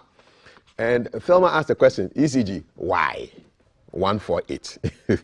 So we'll be finding out from the Electricity Company of Ghana, Mr. William Boateng, on exactly why they want 148% increase in the tariffs. That's a conversation coming up in a short while. And then also we're chit-chatting with the VGMA Best Rap Performance Award winner, Lyrical Joe, who warms the couch with Valerie in the last hour. But for now, we're looking at the news making headlines, and I want to just introduce my guests, Professor John Koku Mauto. He is the Dean at UPSA, an ardent football fan, a phobia man to the core, and then Dr. Eric Odro Osai, who's a governance expert. He's the Director General at the Internal Audit Agency. They have one thing in common. They are both former students of UPSA. That is right. And also both accountants. That's right. It's good to have you here, gentlemen. Thank you. It's good to have you here. How are things going? Fine, very good. Okay, all right. And the big news has to be, at least for the world, in the world of sports, this match fixing issue that has come to a head. And the Ghanaian Times reports it on the last but one page. Ash Gold Inter Allies demoted to Division 2. And so the disciplinary committee has done their business, Ghana Football Association, and demoted Ash Gold and Inter Allies, wow, to the lower tiers of Ghana football following their involvement in a match-fixing incident recorded in the 2020-2021 football season. I remember watching the news and just checking out the pictures of the goals that went in that particular game. And the lackluster attitude of the players, you know, they were basically strolling and attackers were carving open defenses like hot knife through butter. And it just reminded me of a match of convenience that was played in one of the World Cups in the 70s, where Austria and Germany, neighbors, conspired to play out a goalless draw to kick out Zaire from the World Cup. Back in those times, the final games of the group matches were not played at the same time. Okay. In fact, after that's when FIFA decided that the deciding game in a group match at international competitions would be played at the same time. Because Germany looked at the scores, they looked at the table, they realized, okay, if we play a draw, we can take it. So they were just strolling. And for 90 minutes, people in the stands turned their backs to the players because they were disgusted by what was happening. They could see that there was a blatant case of match fixing going on. And but we've always heard of, you know, this kind of, okay, well, the match is fixed, but there's no evidence, you know. And finally, we have a case where everything was investigated, and these are very serious sanctions that have been slapped on these people. I just want to give you a sense of what's happening. So Dr. Kweku Frimpong, who is the president of Ash Gold, has been punished. Emmanuel Frimpong, the chief executive officer of Ash Gold, who was charged, has also been punished. Fines. It's just crazy. And the demotion of the teams from Premier all the way down, it's amazing. I do have on the line now sports journalist Carl Tufor to give us a history of or background to some of these cases that are now making big news today. Carl Tufor, good morning. Welcome to GTV Breakfast. Good morning, Kafri. Carl, how do you feel as a sports journalist reading of the demise of Ash Gold and Anta Allies? I mean, court fixing matches. How does that make you feel? All right. Before I answer that, I need to correct one or two things that you said as the intro. The World Cup match involving the then West Germany and Austria was actually in 1982. Oh, okay. Not the 70s. Yes. No, 1982. And it wasn't really a goalless draw. It was 1-0. The match started at a competitive rate, and as soon as Germany got their goal, everything ended. Clear conspiracy. We're going to make sure Algeria didn't qualify. And so Germany just shut shop. And like you said, it turned, when they're going on the attack, they'll suddenly stop at the halfway line. In fact, it was the most outrageous and most... They stopped at attack. Wow. Match. Wow. That was, there's no doubt about it. And that for me was the hypocrisy of FIFA at the time. Because it should have led to both nations being kept out. They didn't. Exactly. Coming to your question, in Ghana, listen, we've been doing it for years. We can't run away. Can I just remind you, do you remember 29-0 and 31-0? No, I don't. 29-0. Ah, yeah. Okay. Wow. Around 2008, 2009. 29-0. Yeah. 29-0, that one. Was it still a game of football? It was what? Yeah.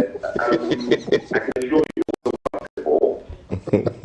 29-0. Playing football. 21 and 29. Yeah. Okay. We've also seen other scenarios whereby that specific this time. In fact, in 1984, Portugal were challenging us for the league title, and the last match or last but one match, we were playing Great Olympics. Now everybody knows the friendship at the time between the two clubs at that time. They both had a hatred for Habsburg. So guess what? Olympics had a player they needed to score quite a bit of goals to become the goal king. Kopko needed the points. The match ended 7-5. Okay? It's been there. People are very good at camouflaging it. Let's not run away from the fact. It has been there and it will continue to be there. It has only been accentuated because of the betting part of it now. And you are well aware of what is happening in Asia. People are arranging matches so that they can make a bet or two. And that's why some people are extremely worried about the way betting schemes are now appearing within our terrain, not necessarily within the football trade, but the country as a whole. But let's not miss words. It's been happening. To this specific case, I'm just hoping and praying that, and I know the lawyer who led or who leads the disciplinary committee, I'm just hoping that they've got adequate evidence that can stand not only appeal, because my last test was that Goldfields will make an appeal. They have actually, their comms has actually said they are going to appeal the decision. Oh, very good. Yes, and Mr. Jan. From there, they're going to step further if they're not happy with it. By probably taking it to the court for arbitration of sports, or more importantly, a court of competent jurisdiction in this country. They actually said that. And when that happens, oh my goodness, your league is going to be thrown out of gear. Remember that the next match Goldfields are playing is against Kotoko on Thursday. And this then happened at the end of last season. For me, they should have started the investigations earlier and waited for the outcome of that before starting this year's league. We are now going to take a look and see how adequate, how competent, how good our disciplinary committee decisions are in terms of an appeal, CAS, and maybe a court of competent judges. But tell me, so Goldfields is currently in the Premier League. Yeah, there. What happens now? Are they kicked out immediately? No, it's starting at the end of the season. Mm. And you know one thing, if the disciplinary committee, and I'm saying if, because I've got to be careful with my words, if the findings are right, the only criticism I have of them is that I think the punishment was too lenient. They'll be demoted to Division 2. My goodness.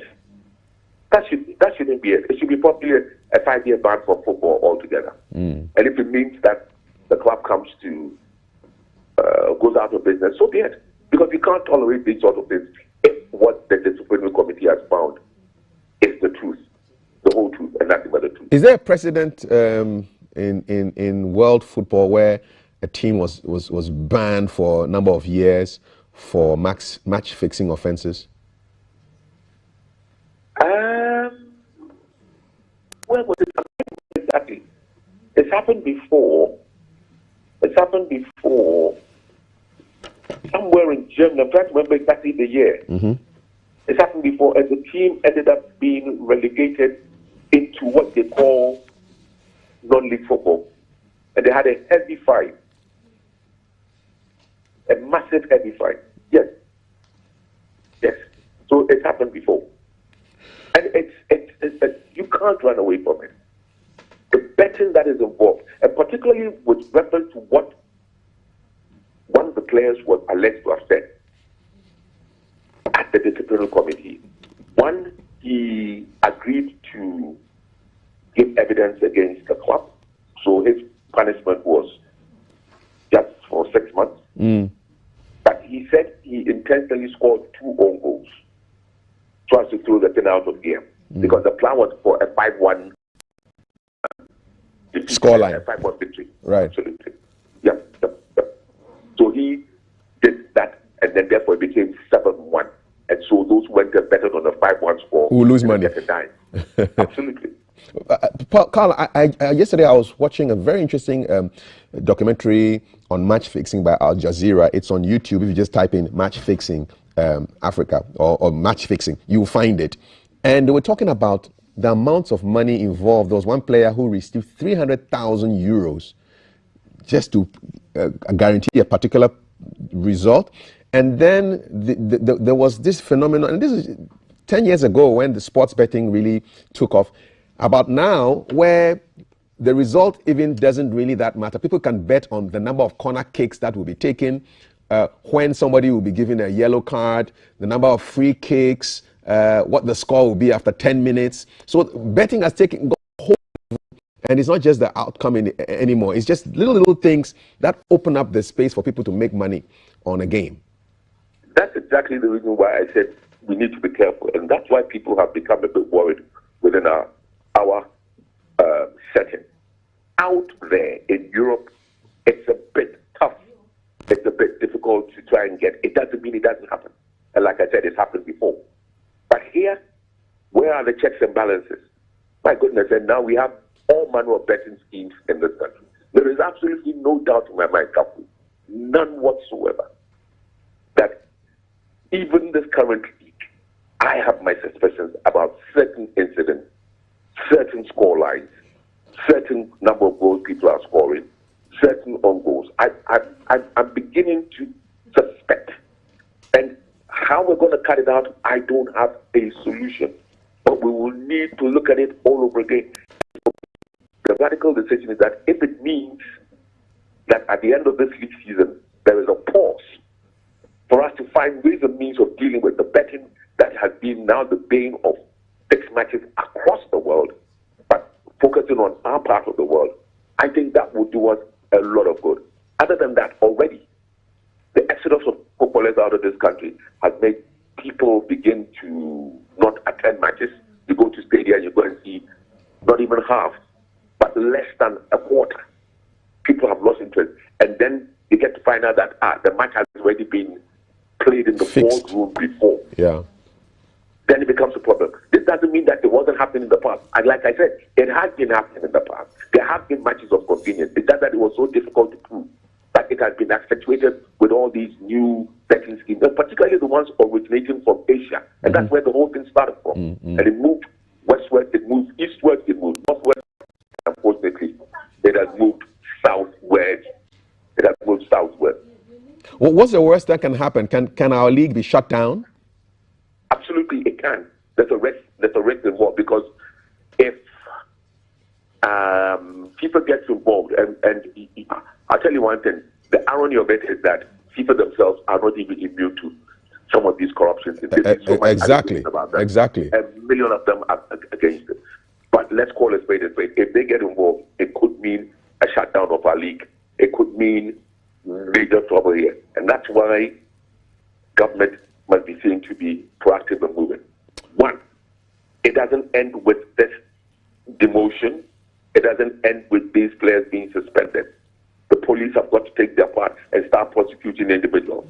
Other than that, then why are you telling me, as an individual, if you know that there's been a matter of convenience, people have been bribed, why not to go and bribe somebody in the public service when I want a job done?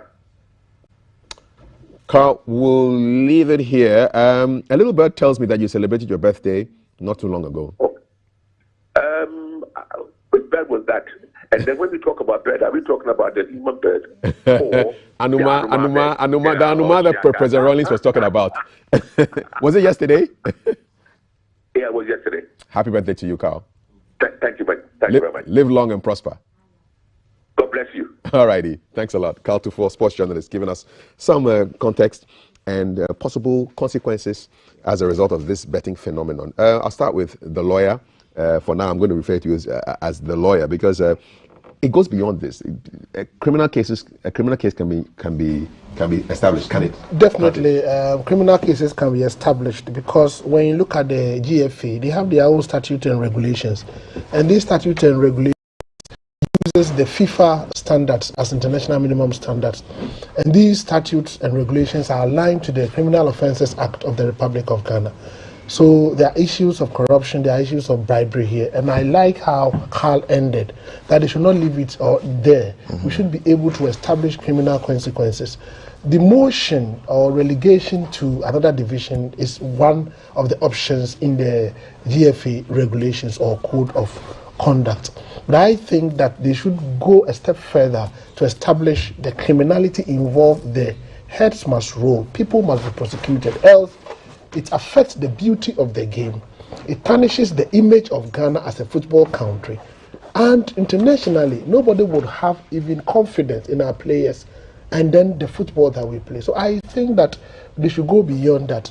They should invite the Criminal Investigations Department into this matter and make sure that they go to the bottom of the matter. The president and all those who matter in Ghana's football must be interested in this matter, so that we use this as an opportunity to clean the system. So we restore confidence and hope in Ghana football. Taking this to the criminal level will involve evidence and making sure that you have a watertight case. Is that correct? That is correct. But the evidence that was established at the trial level, I think the disciplinary committee met, they invited people, they spoke to people, they had some evidence based on which they demoted people, they imposed fines and all of that. So what I think they can do is that they can work on these evidences that they have and then upscale it. Who will take it to court? GFA can take it to court, because it masks the beauty of the game, and the Premier League affects the country. Can an ordinary citizen make an application for the case to be taken to court if they realize that GFA is not taking it to court? No, an ordinary person can petition the state, can make it, because the criminal case is an offense against the state. Yeah. You know, so you can petition CID. CID on its own can come into the case. GFA can complain. So I think that in the interest of sanity and in the interest of GFA's own sanity, it is important they take the matter up they should invite the CID or even the YOK or any of the investigating institutions to come in. It's very important. It's very important, and they should go back. They shouldn't limit it to this. For all you know, it may trigger other things that may have happened in the past, like Carl said, so that we'll use this as an opportunity to clean the system. That's what I can say. Professor Malto, from a business point of view, I mean, what are the likely implications, financial implications, accounting implications of a demotion from GPL all the way to Division 2? You can put on your accounting and your football hats. Kwafi, I mean, it's obvious that the Ash Gold will go through a lot of financial difficulties at this critical moment. But sponsors would abandon them? Do they even have one? Apart from the or financiers, people who put money in the apart from Anglo Gold and some few individuals, I don't think they have that sponsorship that football, I mean, clubs enjoy. But you see, Kafui, it's very important that this thing has happened today. It's no news. And the severity of betting in our game these days is so widespread that unlike before, it even goes beyond a team to fix a match. The beneficiaries are now wide. I mean, it goes beyond just a team. We have referees who benefit from such bettings. We have family and friends of players. We have the players themselves. We agents. You have agents. And this has been going on for some time. Just as you mentioned, it was appalling watching Ash Gold playing Inter Allies. And I'm very happy. For me, I'm very happy this thing has been unearthed and then the necessary sanctions applied. I was expecting even some live, ban. I mean, you are banned live from the football game. However, Kafui, for me, I think betting is unethical in football. And it is time we probably do an introspection of the effect of betting on football. It's unethical, and if possible, FIFA, GFA should discourage it from football. But we do have teams who proudly sport the names of betting companies on their jerseys. These firms, you see, that's why I say it's unethical. These firms are betting firms are sponsoring teams. Okay, so obvious. I mean, it is so obvious that even players will engage in it.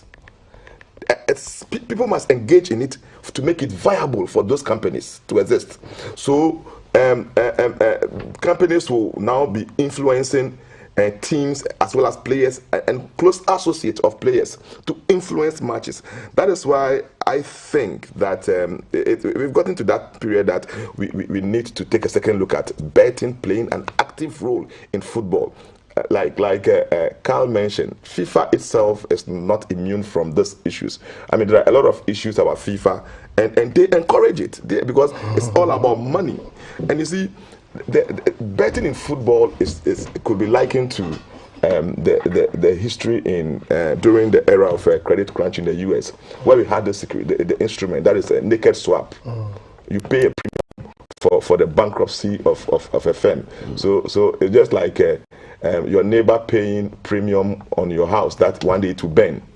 Obviously, after paying for about 5 to 10 years, he can cause a fire. He can cause a fire because he has been paying premium towards what kind of devilry and wickedness is this? Betting is just unethical in football, and it must be banished. It must be banned. You can't stop people from betting, but once you encourage it in association football, it means players will surely engage in it. And I think I listened to one of the board members of Accra House of Folk who came out. I mean, these are close associates of football, managers, that there are a number of teams in Ghana survive on betting. This was coming from a seasoned football manager. A number of teams in Ghana survive on football betting. The active players in the game, in the industry, they are telling you that they are actively involved in influencing matches. That is why I am calling that, look, Kafui, the time is ripe for the world to take a second look at allowing betting companies to play active role in football, and we need to bring it to an end. For instance, I am not in favor of the sanctions imposed on Ash Gold. It's too lenient. I think it's too soft. I mean, in fact, it should have taken immediate effect. They shall be withdrawn from the league. Look, what is the motivation to play now? Look, there's no motivation, one, and you are even giving them... So they should have taken them out immediately. Immediately. Immediately. I mean, what they have done is to tell us that, oh, they've committed a crime, but allow them to play remaining matches. Ash Gold is going to play Kotoko in the next match. What is the motivation? In fact, by to ensure that Kotoko loses for us to take over. Okay, now they are going to play Ash Gold. Their players have no motivation, and the number of players banned. Can they play? They've been banned. Are they going to play? I don't know the legal implication of this. It's kind of weird because the season is not over. It's not over. And so what happens? They say the ban takes effect from next year. From next year. But they are still in process. You see, that's the problem I have with the disciplinary committee that met. People have committed an offense under the rules. You have convicted them, and then you defer the implementation of the conviction. It's like you sack somebody from you found somebody guilty of an offense at work, but you're telling, you know what, I give you 4 weeks before you leave. Before you leave the office. Maybe they will have some rationale behind it, but it is not the best because it mars the beauty and it doesn't serve the required deterrent. Others. But it's a tainted team going to play other people. And that's right. And you may not even know what they will do next. In fact, now they are expecting those things. So, well, I'm a dead goat. So no fear. Go ahead and do what I can do. So I don't know the rationale behind that particular decision to postpone serving of the sentence or the conviction. But I think that you have to revise their notes. Whatever it is, I invite the police CID and the relevant institution to come in almost immediately. And once these people get arrested and they send them to court and they remand them, they will not get the opportunity to come and play. It doesn't help anybody. Yes. It doesn't help anybody. And you see, the youth are interested in football.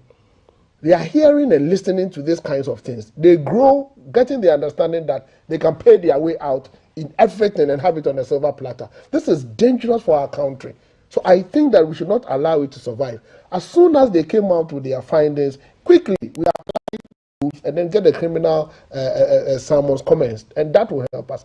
It is not the best for us to continue to allow them to play. It's not good. It's not good for the game. It's not good for Ghana. It's not good for the reputation of the Ghana Football Association. No. They are rebranding. They should rebrand well. Yeah. It will be interesting to hear from the GFA and their disciplinary committee. I mean, why this decision has been delayed like this. I mean, what benefit will it be to have Ash Gold still playing? I think maybe they are protecting the league. Maybe they think that if they allow them to serve the sentence or the punishments almost immediately, they can go to court and then put an injunction on the league. But I think they will not be successful because a crime is a crime. Mm-hmm. I don't know the basis or the locus on which they will stand to go to court to put an injunction on the remaining matches in the league. They should get their legal advisors to advise them well. I think what they are doing is a dangerous precedent that cannot be sustained. You mean because I read that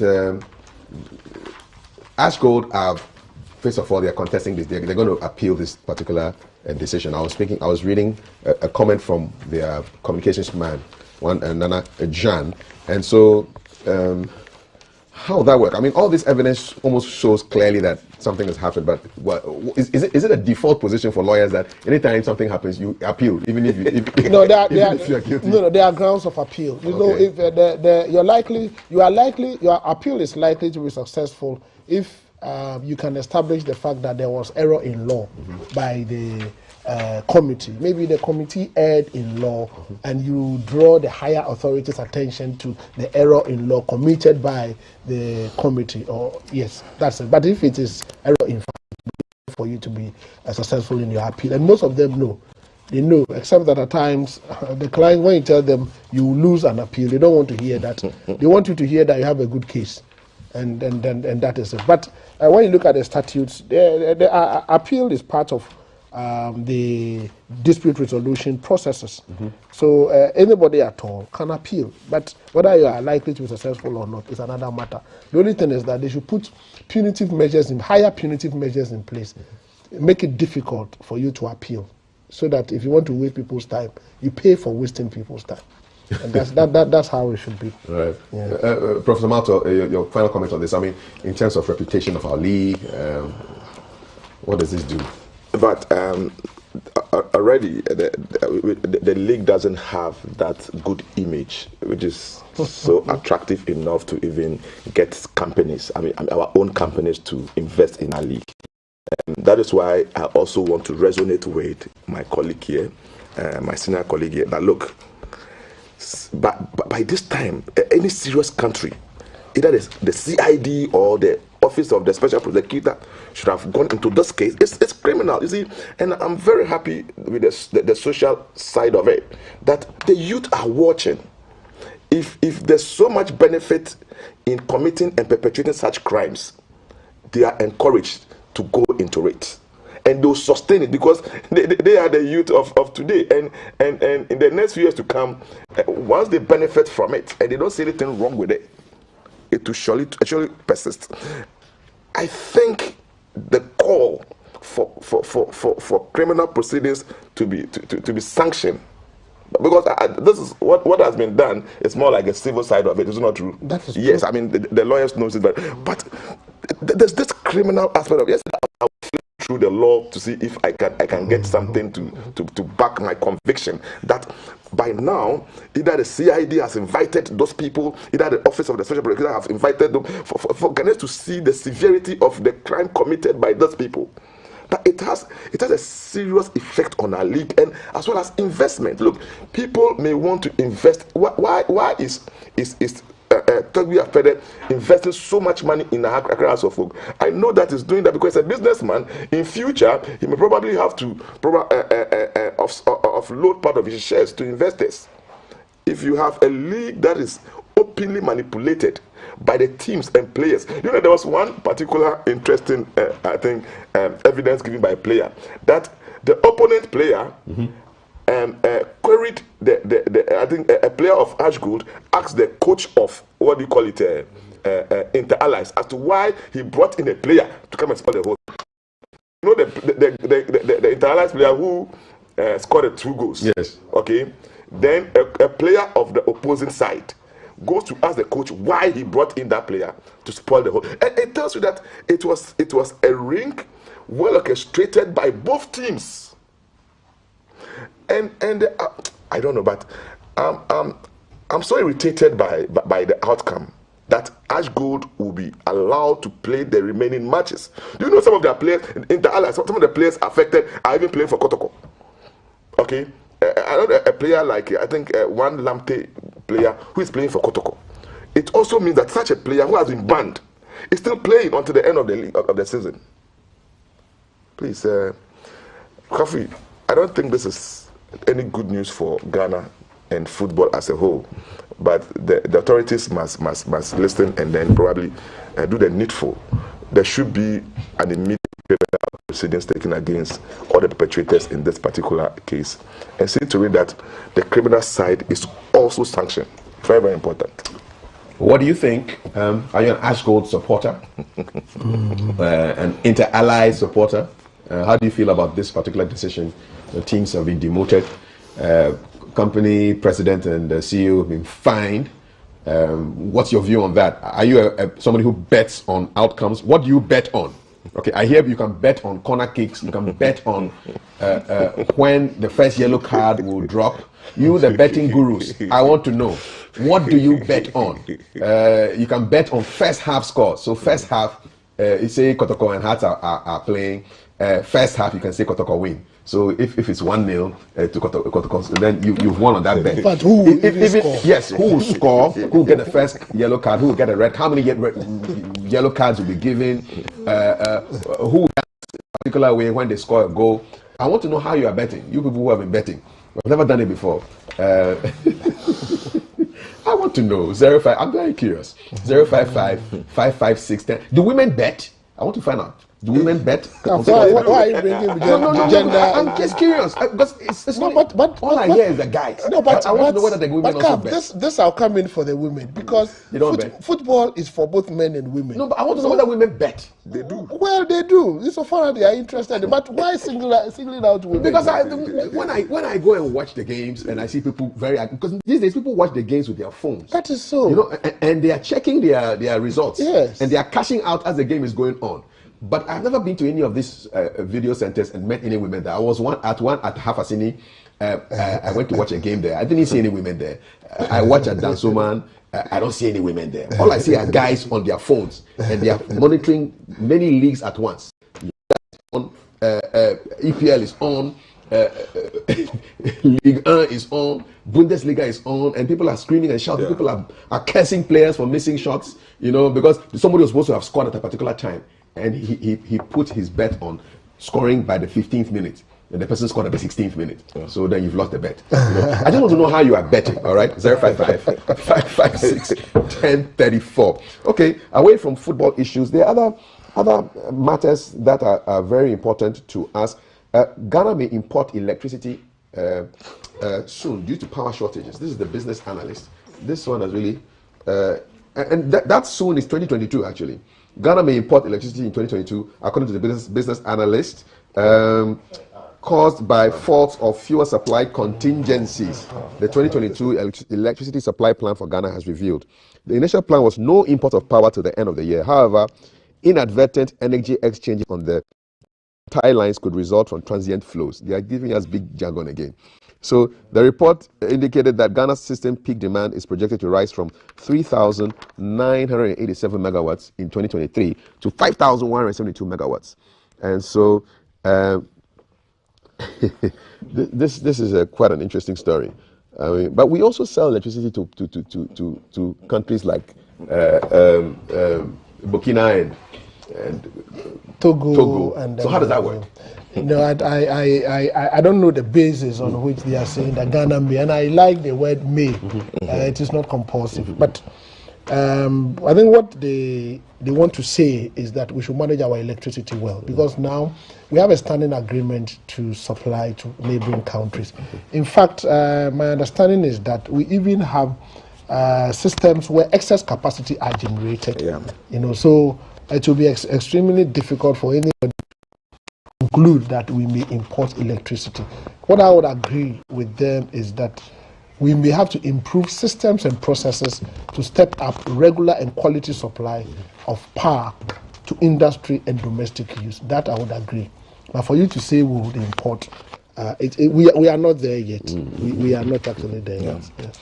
How are we managing our power issues, Professor Malto? Because yesterday I was at the PURC's open forum for the public to talk about these projected increases that the utilities want, and there was a lot of anger and just we don't understand why you want to cover all your problems with an increase in what we have to pay. And speaker after speaker kept saying this, kept repeating. The people were getting really frustrated by how these guys are going about it. You know, 148, that's what ECG wants. Ghana Water wants 334.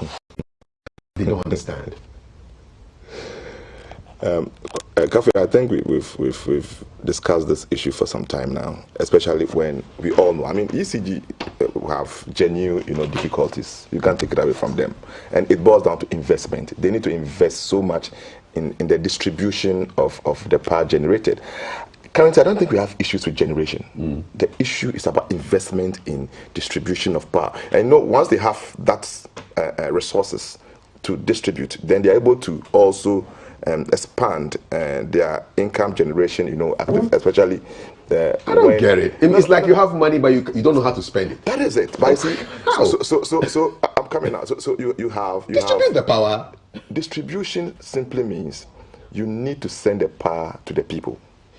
The investment in cables, the investment in even logistics. So it's a money issue. So we have a situation where emerging communities will even have to pay for power to be distributed to them. And if you have listened to ECG over the week, They tell that even and I have issues with that. Okay, for you to tell me that even to get meters for consumers, you're having issues. I don't get it. Maybe they don't have money. No. Please. They are broke. ECG is an artificial human being, a company. Okay, a company that has been established by law. They can go to the bank and borrow. If you want to do prudent management, financial management. But banks borrow to people, lend to people who are creditworthy. I'm telling you, who can pay. ECG is worthwhile. In fact, they are creditworthy than most of the companies that banks would chase ECG. Because you see, the financial projections are there, accurate. But they have losses like 26%. No. People, the demand for it is high. Okay, that you need this amount of meters to these areas who are even, and letters are there. People have written to them that they have applied for meters. And you cannot go for loans and acquire those meters. It's also a matter of convincing the authorities that, look, if you always want to control the prices of meter, none of these things will happen. Because we've gotten to a stage that there are areas who are willing to pay anything at all. Look, Kafui, I think about 4 years ago, there was this area I went and there was illegal connection throughout Damfa area. You wouldn't see the normal pole, but you can see that people have improvised. Cool. Improvised too.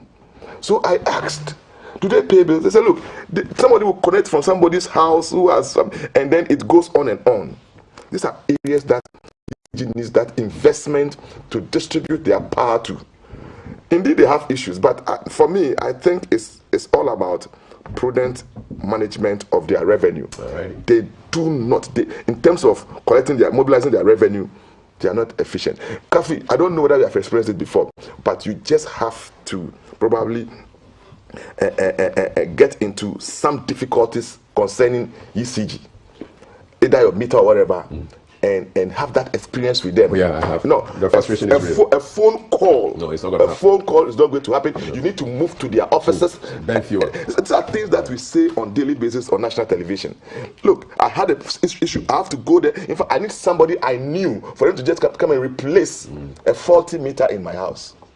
So issues with ECG, and hopefully we'll have a conversation on that in the next hour, or in this hour, at the end of headlines. Let's just now dash over to Valerie's side of the story, where she's keeping an eye on issues. Valerie, take it away with Keep an Eye for us. Thank you, Kaf. Yes, we caught up with Alan finally, and he's around Dansoman. And so we are going to be looking at some resurfaced roads. You know, we started this drive on Friday where we are looking at roads, not just bad roads, but also the good roads that we have in Ghana. And so Alan is on the beat now. He'll be on our screens shortly. Remember to follow all our live streaming on Facebook and follow all our social media handles. Alan is on my screen now. Alan, hi, good morning. What can you report? What's happening? Hi, good morning, Valerie. Welcome to Mataheko near Dansoman. This morning we're looking and we're on the Kpakpo Mankralo Street. And so this particular street is the one that links the main outer ringway. So you come off the Kaneshie First Light, headed towards Russia or Shukura. When you get to the Kpakpo Mankralo Street, which will be the very first traffic light before you actually cross onto the Shukura, or you turn right towards Asoridan, leading towards Dansoman.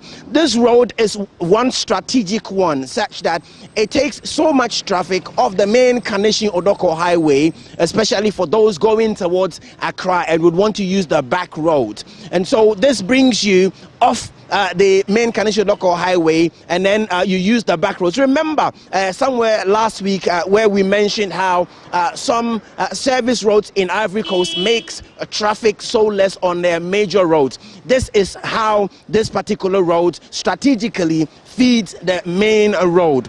It is indeed a very long road stretching off the outer ring road and then onto the main Dansoman Akukofoto or Asori Daihun road. What is of particular interest to us this morning, Val, is even not the main Kpakpo Mankralo street that's been resurfaced and therefore eased traffic and has made traffic flow really very great.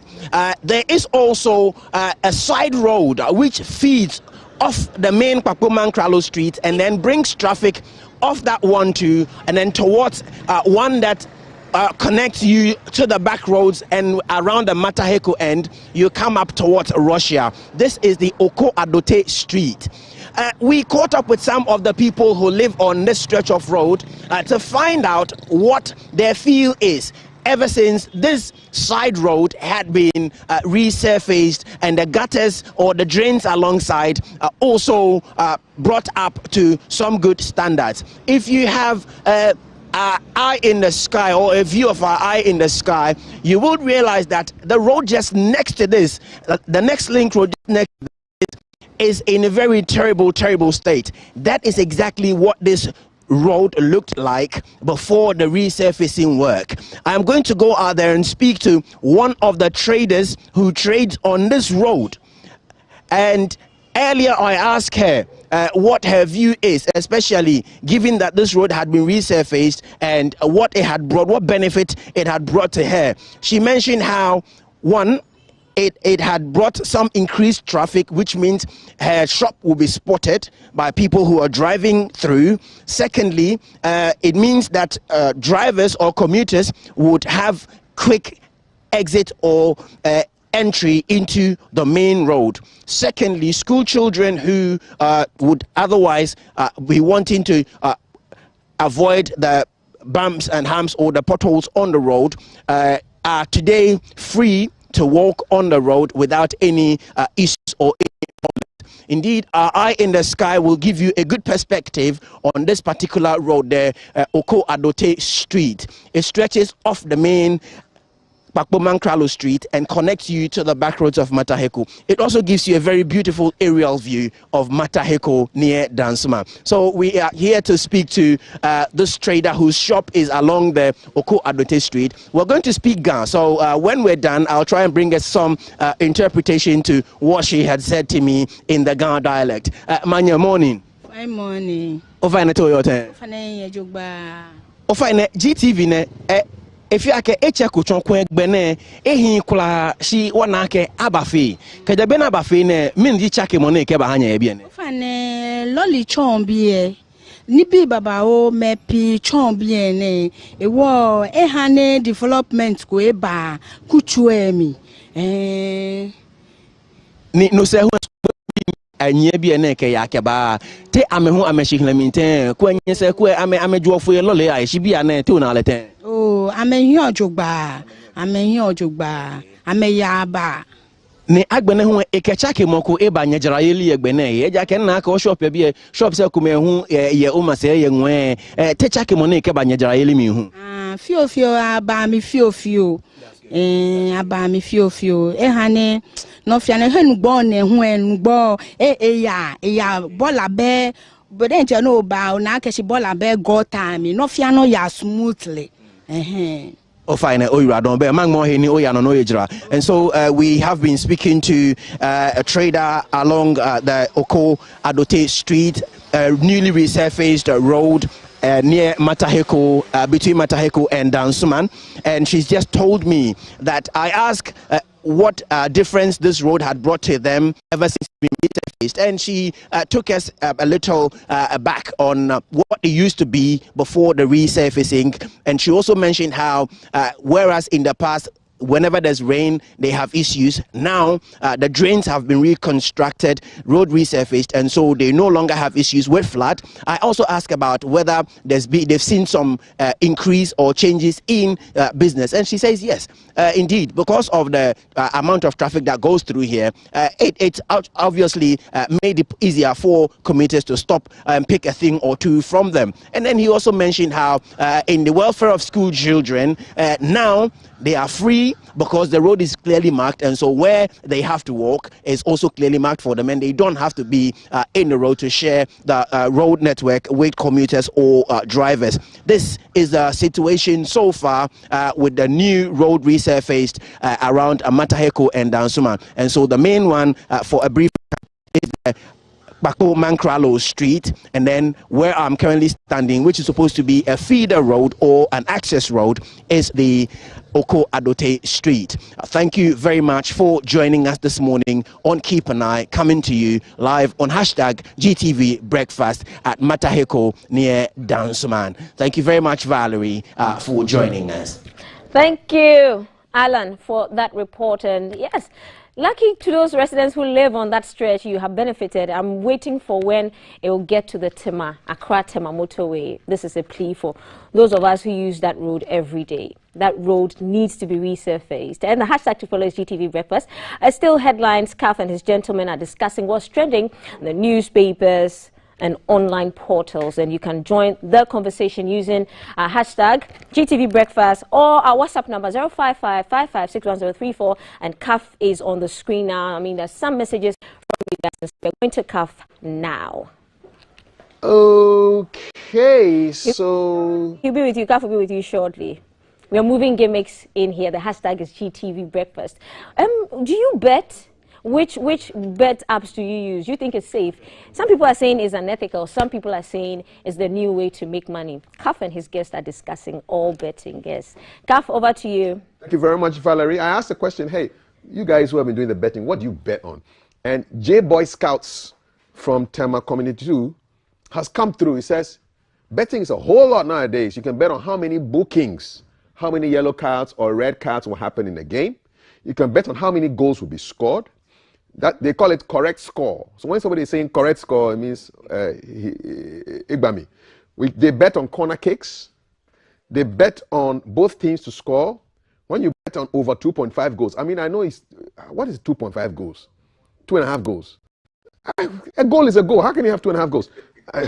Meaning you are expecting 3 or more goals from both teams, even if one team can score the 3 goals. Wow. Yours is that your 3 or more goals have been scored. We have a lot of overs on corners, on bookings, on goals, the player to score. So if Professor Malto, you are the number 9, we can bet on you scoring. Which teams to score first? There's a whole lot in betting. So I've been educated most seriously. Good morning, sir. So this is a power issue. My worry here in Nungwa is that there was a meter which functioned perfectly well, but because of wickedness, they replaced it with a new one. Is this spiritual wickedness? Where the rate of reading is faster and more expensive. This qualifies for wickedness. I believe they keep those meters and use them for new customers. Dominic is really on a whole spiritual level now. You know, this is spiritual underground, where the wickedness is real and deep. So your thing was working well. Now they've replaced it with a new one, which you say is reading faster, and it's just draining you. This is a definition of wickedness, big time. John Asogonde. Just yesterday, I realized a betting company set up their stands for recharging at various Momo vendors in my neighborhood. There seems to be no boundaries at all these days, and that's very worrying. Thank you very much, John. He was a guest on our show before. Okay, so we're talking disgraceful situation at GFA, Ghana and football as a whole. I recommend that those who are supposed to implement the results of the investigation should be sacked immediately because they failed to do their job properly, and it brought shame to football, not in Ghana alone, but the whole world. Okay, more messages coming through. I was asking whether women have also been betting, and I got a feedback on that.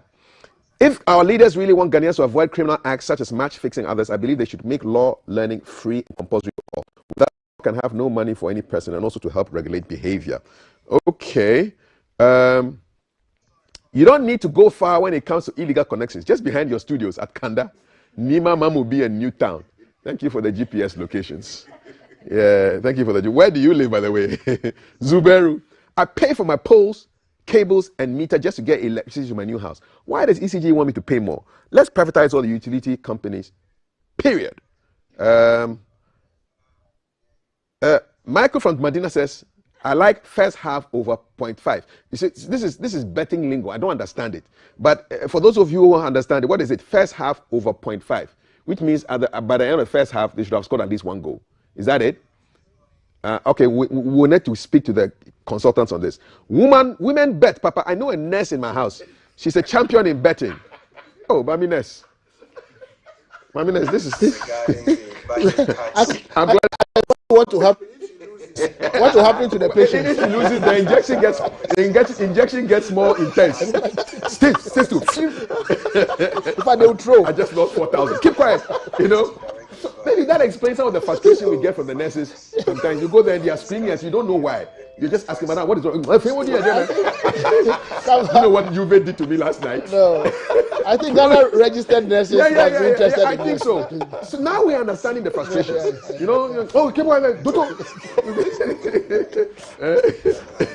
Wow. I'm really surprised with the whole GFA disciplinary committee for banning someone out of play and also granting access to the same team to play in the upcoming matches and even a chance to play in Division 2. The committee behind the case have to open up. I suggest CID have to step in. God have mercy on GFA. I'm interested in do women bet? Today women do better. They bet, they drink, they smoke, they scam. Okay. Chinedu says, Cav, these players are not paid well. Some even get paid 200 cedis a month. So they engage in betting to survive. For me, I don't blame these guys. And we wish you happy birthday, Chinedu. Today's your birthday. We are praying for God's favor in your life and more blessings. I heard, there was one I was, a couple of years back, I heard that they were paying the footballers in mangoes. Some are not even paid. I mean, they are not paid. They play for fun and hoping that they'll travel outside the country. So the mangoes was okay? What kind of currency is that? I mean, they're paying the guys in mangoes, man. We've gone back to the era of butter. It's a mango trade. It's not even butter trade. It was rightly said, match fixing is non-ethical, but the youth are suffering this warrant. They are suffering, and this warrants them to enter into this betting. The league needs lucrative sponsorship deals to keep the inflow of money for these clubs. How are you helping? What's your investment idea for them? Okay, so, and then there's a historical note here. Emmanuel says Juventus FC was demoted to a lower division over a decade ago for a related bribery of. So, listen, you need to find this documentary, Al Jazeera documentary on sports bet, because actually the first documented one was between Manchester United and Liverpool in 1915. Manchester United was facing relegation, and so they had to fix a game with the Liverpool guys to stay in the league. Way back in 1915, 1915. So, more messages for you. Good morning, Caf. Betting is like... I'm not going to say it. We are facing water crisis in Mawuka, Nungwa area. For over 1 month, 2 weeks, not a drop of water has come from our tap. Please, authorities should come and help us. Silas Odum, Mankesim. Water also wants a lot of money, you know. Our leaders don't pay for the light they use, so I don't fault them with the increases being proposed. I weep for Mother Ghana, seeing how her children are waking. When the wicked rule, the people suffer. Christian Tete says, I have a woman in my house, and she's guiding me. I have no idea. I was the bet. I had no idea about the bet stuff I'm about to start. I have a woman in my house. So you have a consultant. And I thought these kind of betting on corner cakes and was for small boys. But I hear that the big boys are betting on these things and making tens of thousands of cedis per game. So it's a big deal. It's almost an epidemic. I'm Fred from Koforido in Ghana. Now, if you say Ghana is hard, then they tag you NDC or they insult you. But we, the floating voters, brought Nana to power. Ghana needs to be demoted. No. Ghana is not in school. We beg you. We haven't. You see where the people take the thing. Females also bet. Wow. Good morning, sir. Calf. Okay. All right. So these are your messages. Really, it's we're talking power issues. We're talking.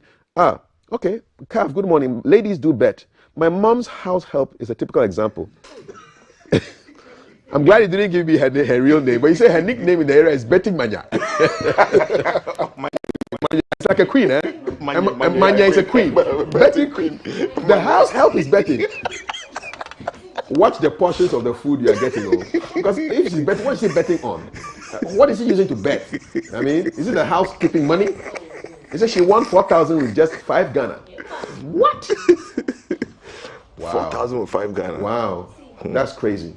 All right. So, well, it seems to be quite a serious thing. I mean, people are really... It's endemic. And yeah, we need to really do probably a detailed story into all of this. So, those are our messages. Keep them coming in. I was just wondering whether women bet. And you guys are now giving me your nurses and things and house helps are all in the business. All right? Okay. Staff, Kafui, stop picking and choosing the messages to read. Really? Oh, Alaji, why? Have I jumped your message? So electricity singles phase. So you've applied for some power. I don't know. Let's read this one. Kafo, in my humble opinion, the ECJ and the Ghana company should improve the system, and the trust Ghanaians will be ready to pay. I have my doubt the system will improve after Ghanaians pay the increments they're asking for. Trust me. They should be able to tackle the waste in the system and stop blaming their inefficiency on us. Kafo, this is my third time I'm calling on you people for help. Can you imagine the good of people of Tamale pay 1,002 for a meter, and even after payment, it takes months and sometimes years to get the meter.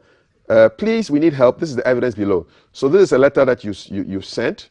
Yeah, okay, I've seen it. I'm trying to see 1404. What year it is, I don't know, but you've asked for electricity single phase supply, single phase, and they've come back with a long letter. You have to pay 200 CDs, and then you're required to arrange with the licensed electrical. They make the thing too difficult for us to get power. You know, it should be as simple as possible so people can. Because if you make it too difficult, then the Goro boys, the Goro boys have a way. Netco is like the ECG of the North. Yeah. Netco, please make things easy for people. I mean, I have to go and find a licensed electrical contract. I just want power in my house. How am I going to find these people? You should find these people for us.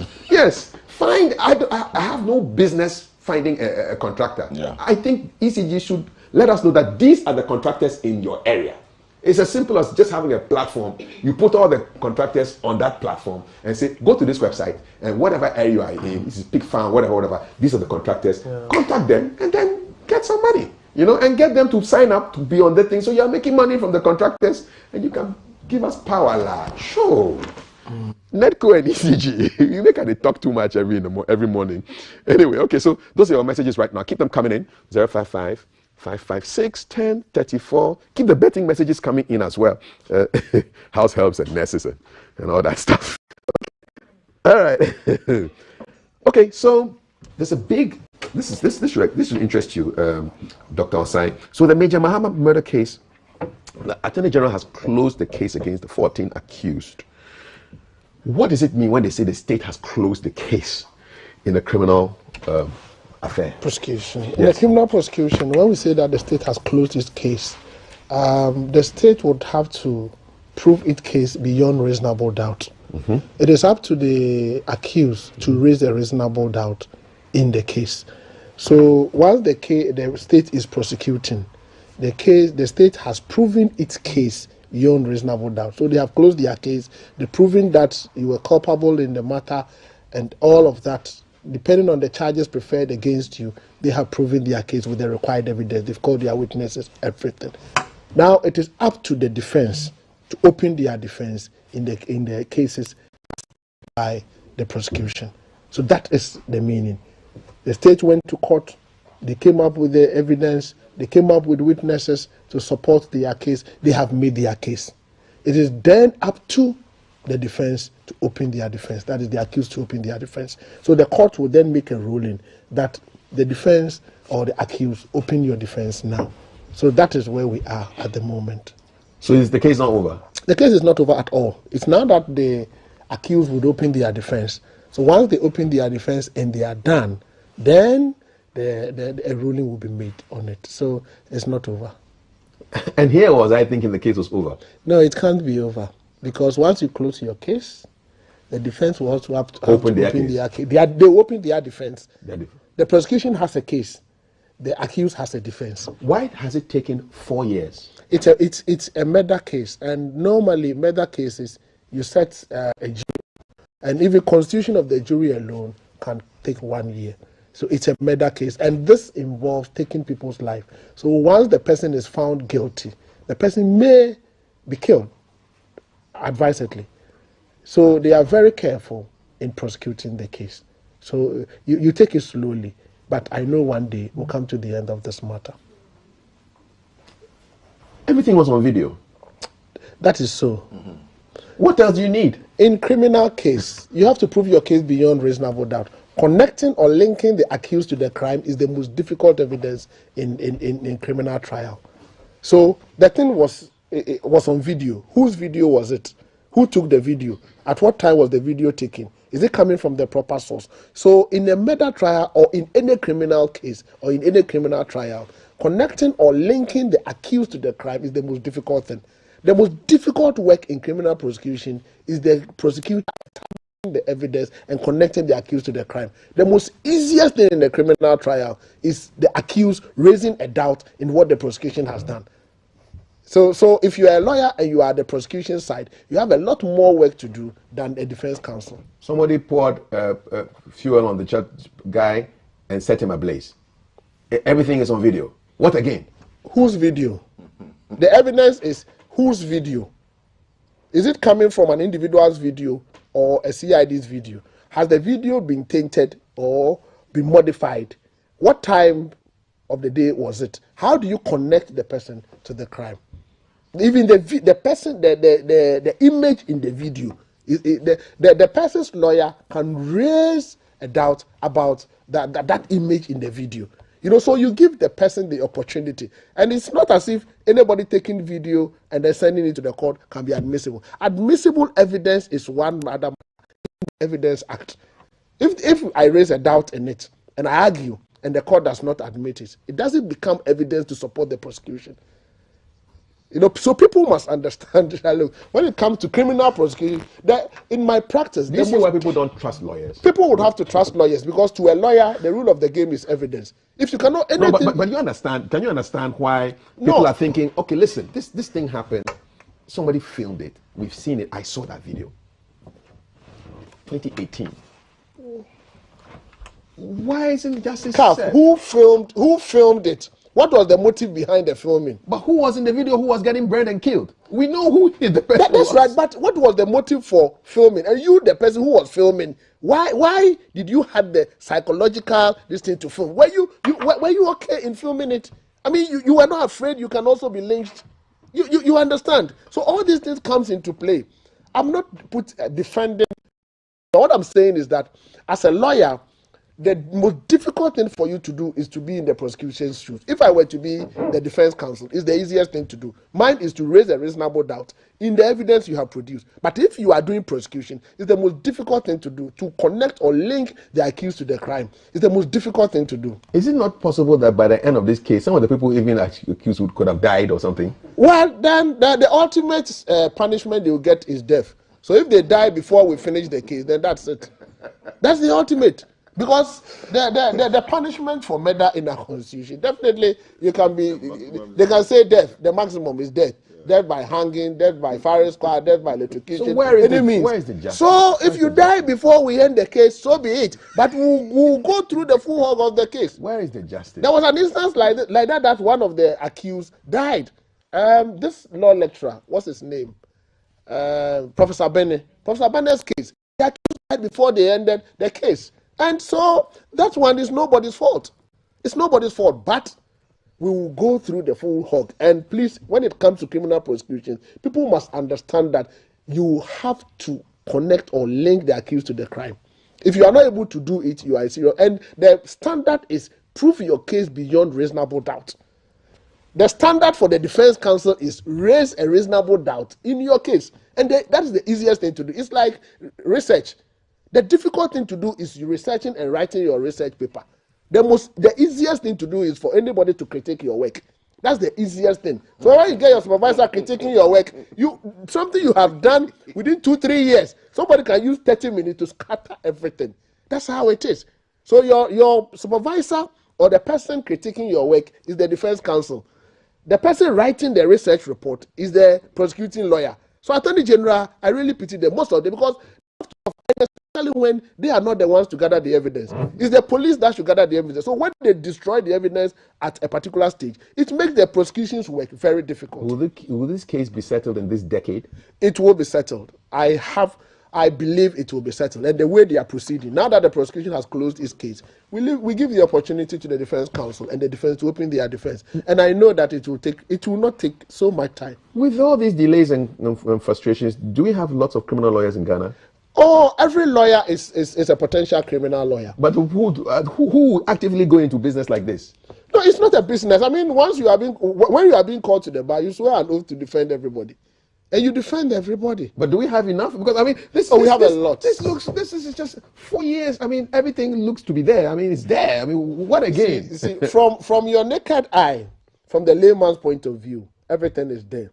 But evidence is what has been admitted by the court to support the prosecution. And produce this evidence to the court. The defense counsel can raise an objection to the admission of the evidence. It's not just dribbling. No, it's not dribbling. To get the thing off on a technicality. No, at certain times you have to make sure that at least the evidence is cogent, impeccable evidence. I've done a case like that. There was a case in court. Somebody was building, and then the person went in for an injunction, and then later he went to film some people working there, and then he came back to the court that the court should cite the gentleman for contempt. Why? Because the person was still building when the case was in court. So he went, filmed, and then brought it to court. In court, he showed the video and everything. My simple question was that, when was that video taken? And why did you go to take the video there? And he said it was taken on the 4th April or something. 4th April. The phone he used has no dates. So he was expecting the court to accept that he filmed it on the 4th April when the case was in court. Meanwhile, we know that we have digital cameras that give date, time, and everything. So because of that, he lost the case. Will you say that the court has been unfair to my client? No. Evidence is what can be proven and acceptable in court. So people must understand. That's why all of us must look for evidence in everything we do. But they did not see Major Mahama in the video. You see, in whose video? We don't mind who. That's the point. No, but the guy is in the. I think lawyers, you complicate issues. No, we are not. You complicate issues. The guy is in the video. He's not a clone. He doesn't have a twin. It's not a clone. Major Mahama is in the video. But who took the video? What does that matter? The man is dead. No, it matters. You see, you are using the video as evidence. Who took the video? And when did the person took the video? And in taking the video, who did he see? In fact, that person qualifies to be a principal witness. Give up on that. Professor Bauto. I give up, man. Prof. So they said they've closed the case. Yeah. And I actually thought this was the end. It's now the beginning. It's the end of the beginning. This thing can travel another 4 years. Oh, not 4 years. I think in the next 1.5 years they should finish. You think this should be done? It should be done. It should be done. I think they've gone far. And if the defense counsel is not going to drag issues, they have little to say as far as the case is concerned, and it will depend on the evidence and the witnesses that the prosecution presented. So I'm sure that depending on the regularity of their sitting, except that they have to fast track the process, else by August, October. We'll break for the legal vacation, and once we break for legal vacation, few courts may sit, and if the court that may sit during the legal vacation may not include this one, then it will go to another legal year. And I wonder whether the accountant wants to take a bite on this story. Prof. I just pray that we bring a finality to this particular issue. The family involved, sympathizers. It was a very bad day for the whole nation, and people are watching and observing from afar. And I think, like the lawyers are advising us, they'll surely bring a finality to this case, to bring that justice that the family really need to soothe their sorrow. It's a difficult moment for the whole nation, especially the wife and his parent. So, Kaf, in fact, I just don't like discussing this issue because it was a very bad moment. I saw that video and I understand your submission. Yeah, because I'm sure I'm speaking for the lay people. It is something that should never happen in the country. It's not a good thing. Taking law in your own hands and then lynching people. No, not at all. So, Kafi, don't worry. The lawyers will tell you. Indeed, I have witnessed some before, and what Senior is saying is very true. You need to prove beyond every reasonable doubt that indeed it was perpetrated. The video alone is not enough to say that somebody has done it. And Kafi, you know alteration of videos. People alter videos. Even recently, there was this musician who was interviewed and predicted the issues associated with the internet. it has come out that and it turned out it wasn't him. Yes. It wasn't him. Yeah. But the way it was coordinated, very well coordinated. You may think it's the one speaking. No, it was someone who was speaking. Was acting as him. I know that's what you're talking about. So it was supposed to have been, I think, Mick Jagger or David Bowie, Bowie predicting the rise of the internet. It was just a spoof video. It was a comedian who did that. I saw that video. Yeah. And Kwame, you need to be a victim of such altered videos to appreciate the reason why you have to provide that evidence which will prove your case beyond every reasonable doubt. So I know there will be a finality on this case because it's a national case, and I know the president is so much interested. I mean, all stakeholders in this country are interested in this case.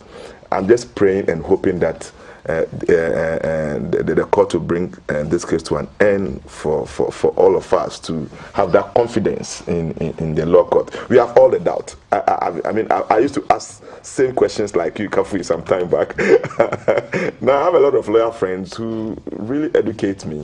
I need to be talking more to my lawyer friends. And Kafu, I invite you to a UPSA tennis court. You enjoy the place. I'll meet them there. Yes. Oh, okay. Last story before we go, and this involves another Mahama, but this one is our former president who has declared his intention to lead the NDC in the election 2024, as reported in today's Ghanaian Times. So he says it will be based on the party allowing him to contest for the flagship bearership position going into elections. So this is a direct quote. "I will not be worried if the party decides to pick a different aspirant, since its main focus is to win the elections in 2024, because my country has given me so much, educated me and made me who I am. So if the party allows me to stand, I will not disappoint them." So it's a kind of a conditional. He's expressed his interest in a recent interview with Ugandan-based NBS TV on the party's preparation towards 2024 elections, among other issues, and indicated that his main priority was winning the elections in 2024. But if someone else was chosen, he would accept that. So it's an interesting way in which he said it. If they allow me. Yeah, he's spoken like a statesman. I mean, somebody who has his party at heart and wanting to get the party re-elected. So it's like saying, well, I can lead you to win power. Even if you don't give me the opportunity and give someone else, our main aim is to win power. So he's spoken like a leader, and I think I respect him for that. Okay. Prof. Yeah, that's a first submission from the former president, and once again, it's a statement to tell you that indeed he's in the race. He really wants to serve his people, and he was speaking to his party and the members that even though he has an interest, but if others have, you can probably look out for those ones. That's the NDC party. Imposing himself. And there's this sense of imposition that look, currently it's no news that it's no secret that Mahama is one of the most popular person in NDC when it comes to winning the candidature of representing them in the national post. Even though my former boss, Professor Joshua Alabi, one of another renowned NDC. Dr. Komnadu for No. I mean Dr. Alabi. Professor Alabi. Yeah, former Chancellor, former Vice Chancellor, who contested Mahama. I don't know whether they are, and I know of before who is also lazing and then his boots to join the race. In fact, for us, we are observing, and then probably, but among all of them, the most popular person, the former president, who also led them in the 2020 election, seems to be ahead of any candidate in the NDC. Do you see anybody from the MPP thinking of running? I mean, I know that there's a lot of get Alan on the ticket, get Baumia on, but are there other people? I've also been seeing a lot of billboard action from the Agric Minister when you go to Volta region and Central region. It's everywhere. It's everywhere. It's everywhere. But we all know. I mean, the two main candidates here. That's the vice president as well as the trade minister. The trade minister. Agri Minister will say something more It will about be that. so interesting, Kafui, if we have this two pairing. It will be a very like I'm 1 and 2. Yes. Who will be one? Who will be one? No, that one, no, it depends. It depends on both individuals. But Yeah.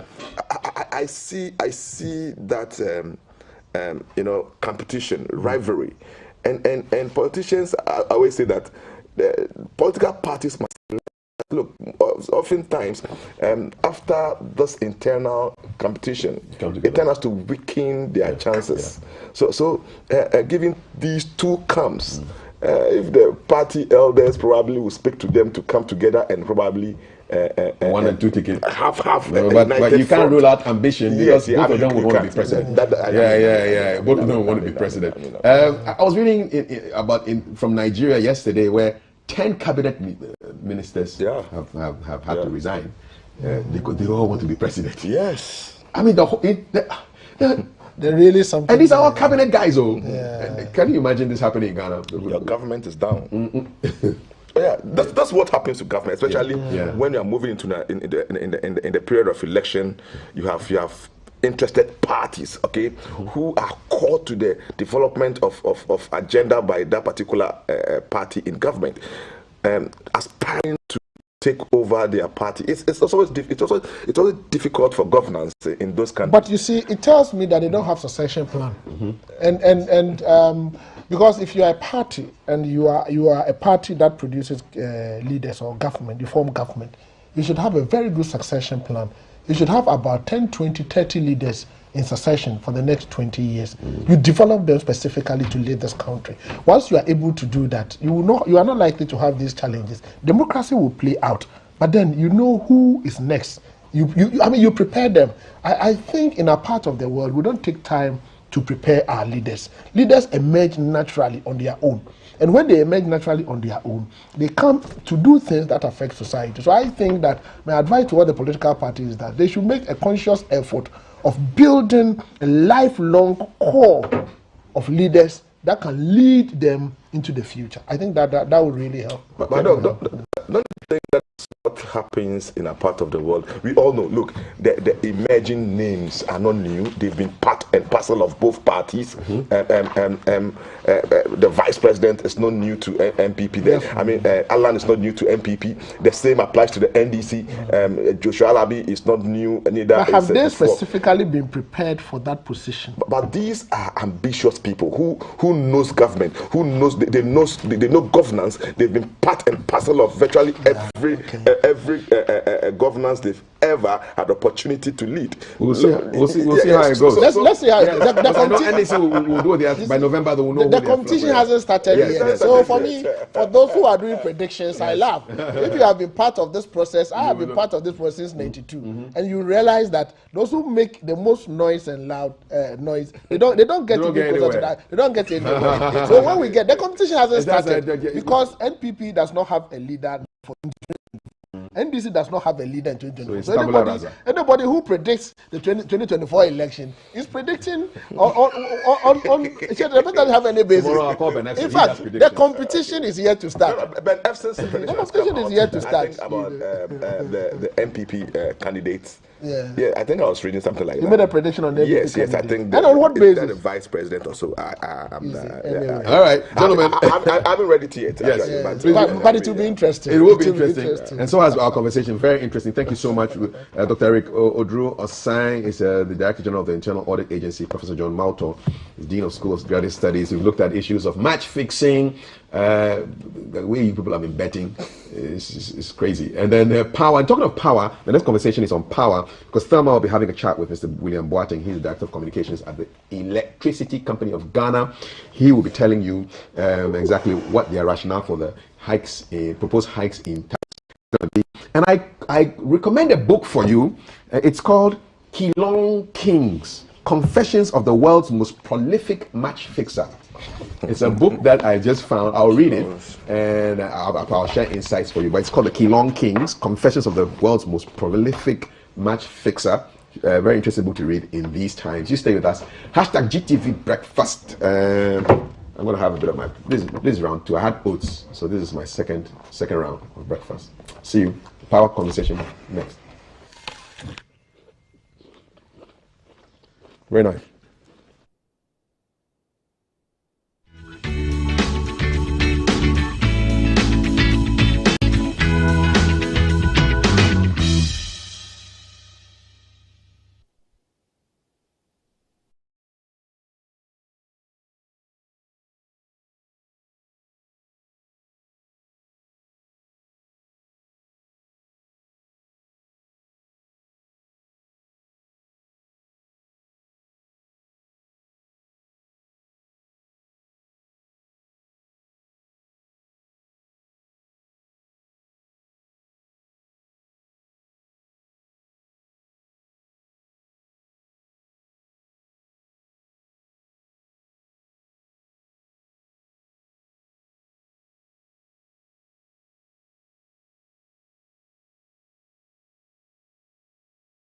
Expectant mothers can have healthy HIV-negative babies. Go to the nearest health center, test and know your HIV status. If you are positive, ask about antiretroviral treatment and you will receive help. Antiretroviral treatment is your only option for a long and fulfilling life. This advert is brought to you by the Ghana AIDS Commission and Ghana Health Service.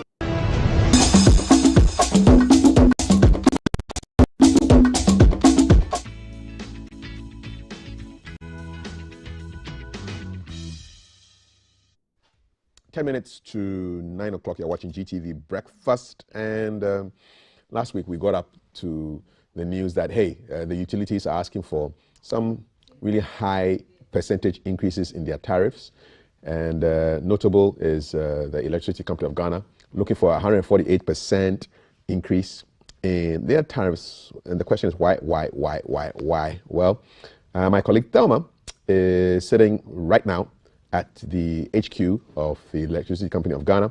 She's going to be having a conversation with Mr. William Boateng, who does communications for the Electricity Company of Ghana. Thelma, hi. Welcome to the show. What's it like at ECG right now?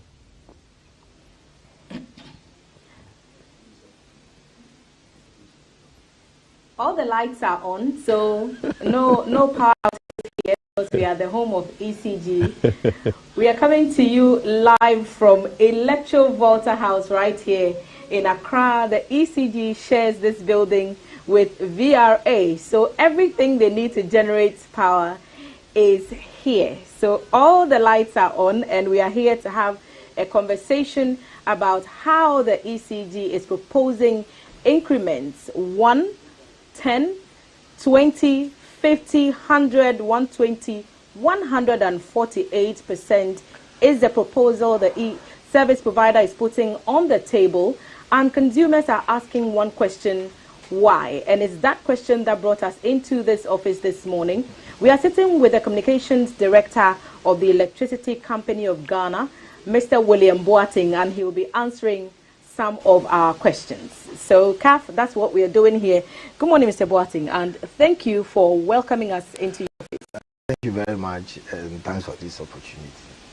So, what went into making 148 the proposed number on the table before the PURC at the moment? Well, we look at our operations over the years. The fact that for the last 3-4 years we've not been given any tariff adjustment. We look at our investment plans, then here and going forward. If you look at the numbers and you crunch the numbers, there's no way we can still be in business. There's no way we can still give you stable, reliable power supply without a review or an adjustment on the current tariff. And that is why we presented the proposal to PURC. And we are pleading with them, pleading with Ghanaians, our stakeholders, if you like, to support us. But 148, isn't that rather too high? Not too high. Not too high. No, we have to be truthful. It means that if you're paying 100 cedis for power, now you'll be paying not even 200 cedis, but plus 48%. No. Let me explain. No. But before that, let's go back. Okay. Let's go back a little. Let me refresh your memory. I think around March 2018, there was a tariff review. Do you know it was a reduction?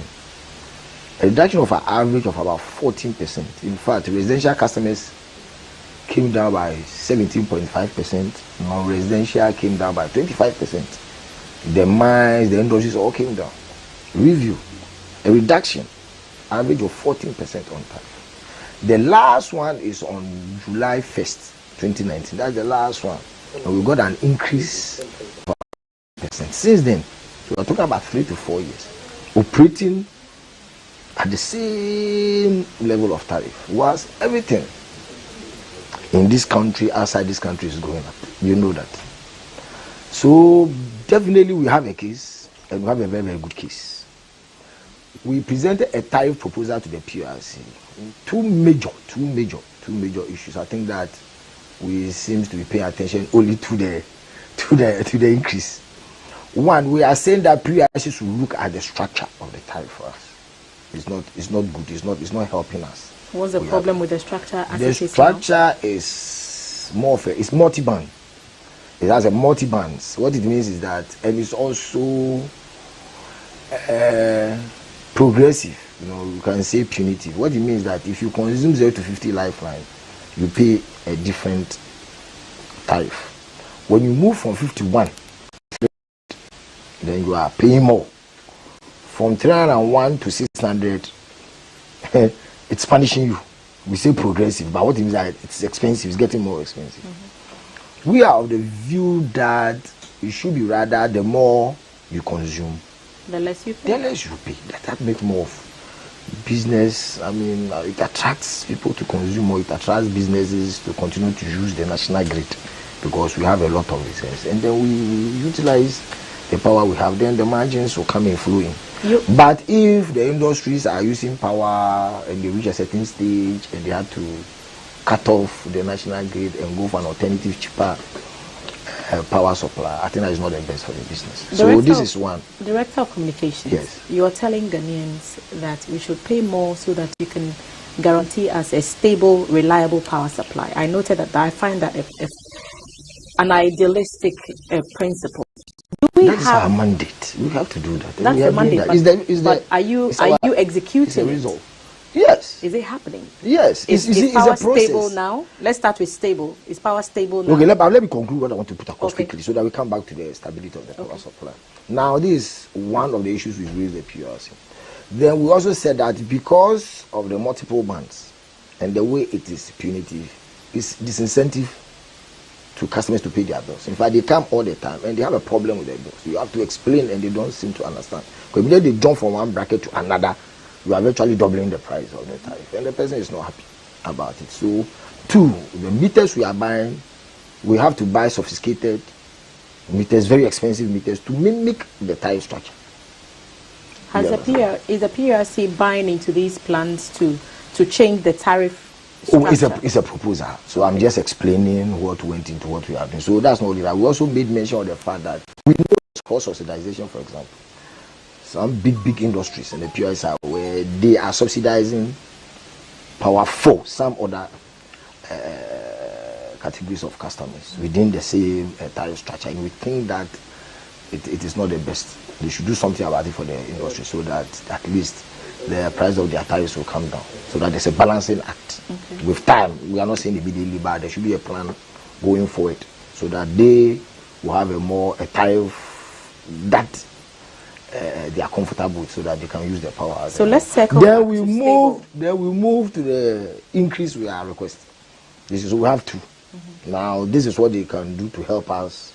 We satisfy our domestic or residential customers. We look at the non-residential. They should pay attention to the industries for us. So there's a balancing act there.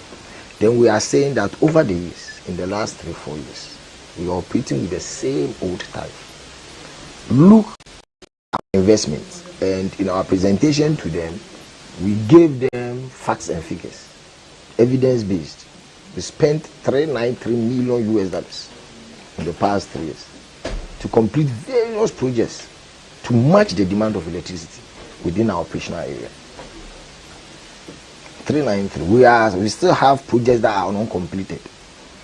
It's around 200 and over million that are not completed. Going forward in the next 5 years, the plan, because I said that it's a multi-year tariff proposal the next 5 years. We are saying that in the next 5 years, we want to pump nearly $839 million again in order to match the demand. Because we can see, you can do the projection. If you look at the demand every year of 10 to 12% demand in electricity, and the number of customers that are coming in, we are running about, now we are in the region of about 4.5 million customers. Look at the sprawling city, go to all the regional capitals, speed at which we are constructing, renovating, and the demand of electricity. You see, and let's be fair, we are in a developing country. This is not a developed country.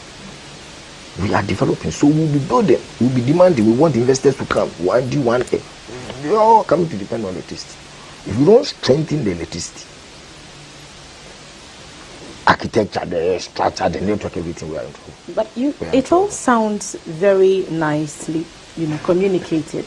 But for me, who is home, the question I ask myself when I touch the switch, does the power come on? Can I rely on the power to remain on while I go about my daily?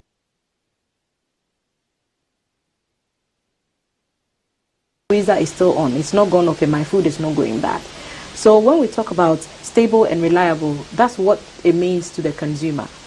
As it stands, there are some who are largely unhappy with the stability and the reliability. And yet you are asking them to pay more.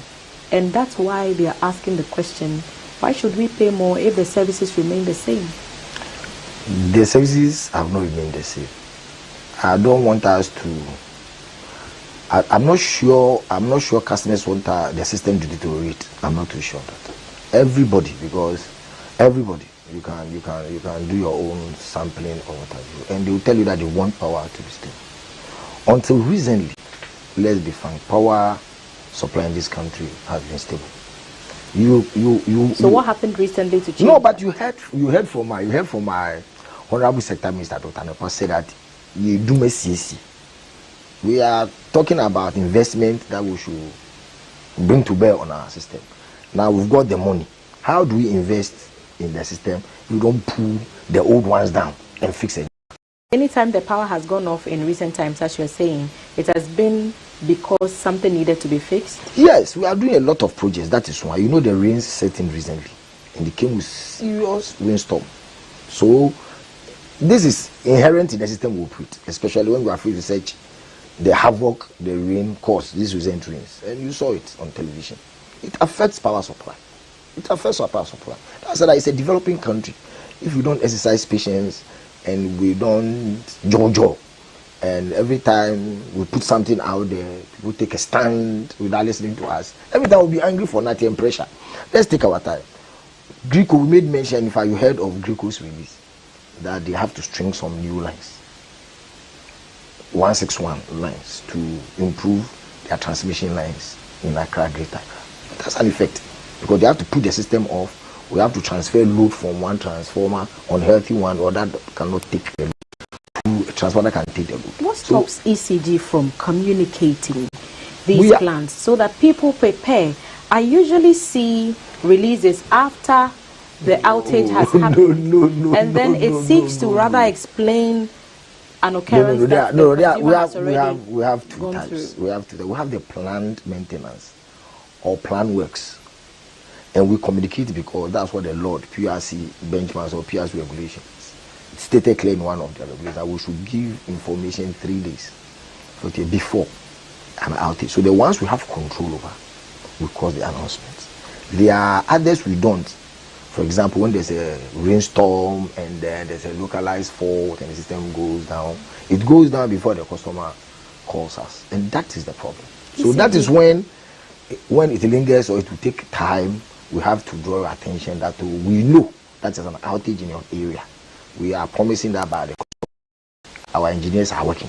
I'm sure everyone looks forward to the day when they can not put their phone on charge.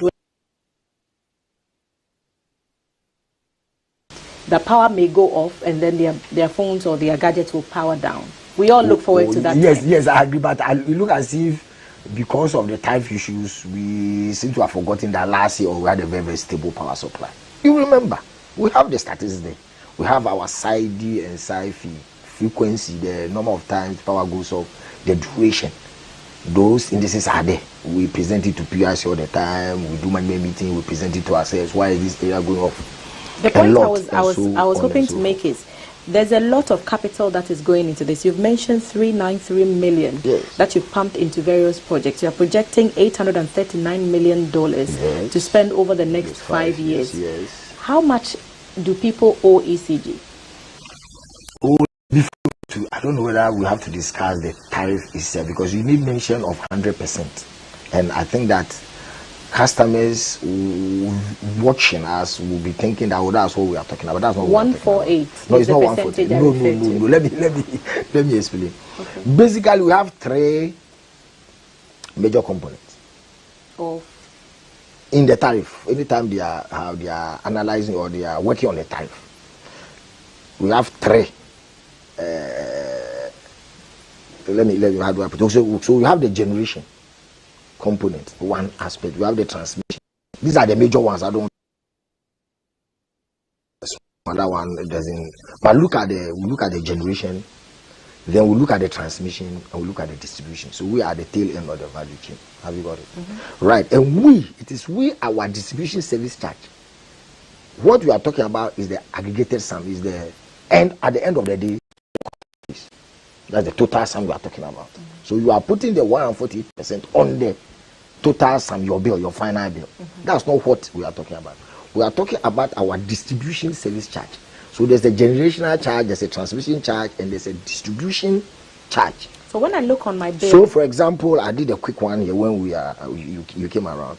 If you pay something like 300 units, kilowatt hour, that's what you pay. So you pay 300 Ghana cedis. Oh, okay, let's do Ghana. You pay 300 Ghana cedis every month. You know your bill. When you work what you are talking about, it's going to give you 744 cedis. If you understand. That's on the total bill. On the total going bill. By 148. Going by 140, yes. Assuming PRC accept your proposal. I want them to do that. So I don't see. I want to take that from them. But 300 units, you are going to pay 744. That's what you are saying. But that's not what is what we are saying. You are going to take the cedis is our portion. That is 300 distribution charge. Assuming that we divide them equally. I just want to simplify it. So equally. Now my 100 Ghana cedi that comes to me, the distribution company. You know I told about the GENCO, the generation generation charges 100 Ghana cedi, transmission is taking 100 out of your 300. And I left it 100 for the distribution. For me ECG, me Boating. Now my 100 is what I am pleading that it be turned into 148% increase. And so when you do that numbers, you get 448 cedis. Assuming they don't touch the 2 at all. Or even they reduce DS, because sometimes it goes up and come down. It means going to affect. But the others are also asking for percentages of increases. So yes, I'm talking. But I'm talking. NEDCO is asking. So I am. No, NEDCO, we are in the same. We are in the same soup. We are in the same soup, the two of us. So all these. So what I'm saying is that let's get angry about the numbers. Calculator and begin to calculate how much you consume and get angry about the fact that it's going up. Electricity is going to increase at this. No, please look at the service charge. So, for example, I'm going to get 448 instead of 744. It's 448. Assuming that the generation people don't also ask for an increase and the transmission people don't also ask for an increase, because you can only speak for your distribution. That's why I'm paying attention. As I said, that don't go and use my increase to go and affect the entire and then go and get problems for me. I beg. That's a fair point. I beg. I'll come back to my earlier question. How much do people owe ECG? Companies, organizations, individuals. If you were to go after all those monies, how much would you be going after? Are you able to quantify? No, I don't have the figures with me. Is it in the millions of Ghana cedis? Yes, you can. Yes. Would it be around the same figures as some of the monies you've quoted here as needing to further or finance some of your expansions? Nowhere in those margins. No, that's way. But why are you not going after the people who owe you? We are going after them. It is GBC, part. I'm sorry. Don't come after GBC. We have a plan and we are paying it off. It's good that you are using GBC as a very good example for us. But we are paying it off. I want to make the point that a lot of companies are in debt to you. A lot of ministries are in debt to you. Why are you not going after those ones? And yet, it is the small households, it is the businesses that are struggling to keep up, that suffer disconnections, that suffer increases like you are proposing. We are in the business of buying and selling. You know that. We are in the business of buying, adding value and selling. Now, the business we are doing, we have two main types of meters to read, calculate, and give us a feedback of how much you have consumed. We have the prepaid system, and have the non-prepaid or the postpaid. Now, if you talk to a institution, they'll give you a picture of how it is like to give a credit. So the business we are in, we have a whole team, revenue collection teams, revenue management teams that go after those who are owing us. That is the reality, because we would have wished that they willingly come and pay, but they won't. You know what we are talking about. I mean, if you look at the current situation we have found ourselves in, things are difficult. You have to still go knocking. So big institutions, industry I make mention of, we move, we call them, those ones is easy. We have customer relations officers, special, we have been given an area or a number of special customers that they take care of. And they call them all the time. So go after them, see how much you get, and then perhaps just 148 can come down to 20. It has nothing to do with what we are talking about. We are operating a system that the tariff is not cost reflective. We are not going at all. We are rather sinking. Our books are in red. You can't go after any loan anywhere. Bankers will not agree. Because you can't give them any schedule. How are you going to pay the loans? Meanwhile, the demand is still going up. People want the services. They want me to expand the system for me. I bought my house. They won't ask whether you are ready to expand and read the area. We have to do that. Check all the utilities. Check all. Everywhere we go, new sites. GCD, we're already there. We've penetrated already. When there's nothing, sometimes terrible road system, look at our vehicles all over. We have to fuel them, go to the same market to buy fuel. So people, look at the macroeconomic, current macroeconomic variables that we are working with. One of the other arguments that I have heard. No, let me just give you a quick one. Listen, 4 years ago, PRC benchmark in agreeing on this tariff, for example, is the dollar. Is the dollar system or the forex. Now the forex, they gave us about $5.2 3-4 years ago. Today we are way above 7. Inflation was in single digits, if you remember. Today we are way above 20. Operating the same numbers, and I'm not sure any generation company, if they are listening, will tell you that we are paying them with the old dollar index. No. So you are chasing those who are owing you. Yes, we are doing that. The other issue is state-owned enterprises. Recently, you heard that my honorable sector minister inaugurated a national task force, and the coordinator is from the Ministry of Energy, and they are going after even state-owned enterprises. When we go after them. So long as it's not the government who pays for them, they have to pay it. What about the waste in the system and the power theft and the illegal connections? Because that's where a lot of power is also lost. If people are using what you're distributing without paying the appropriate fees for them, then you incur losses.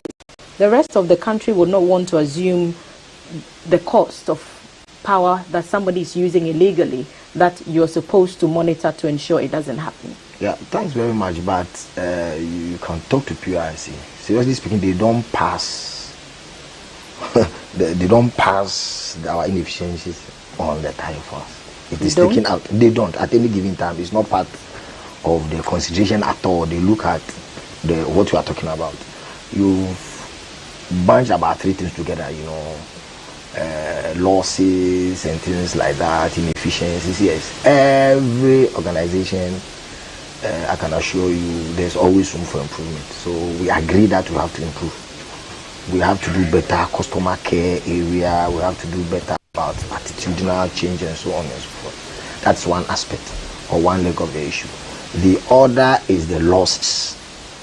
There's an allowable figure when it comes to losses, but PRC benchmark is in the region of 23% because they look at the system we're operating. I bet you're doing more. Yes, that I agree. I think my last check was somewhere around 29. So we have about 5 to clear, deficit to clear, percentage point to clear, and we are working on it.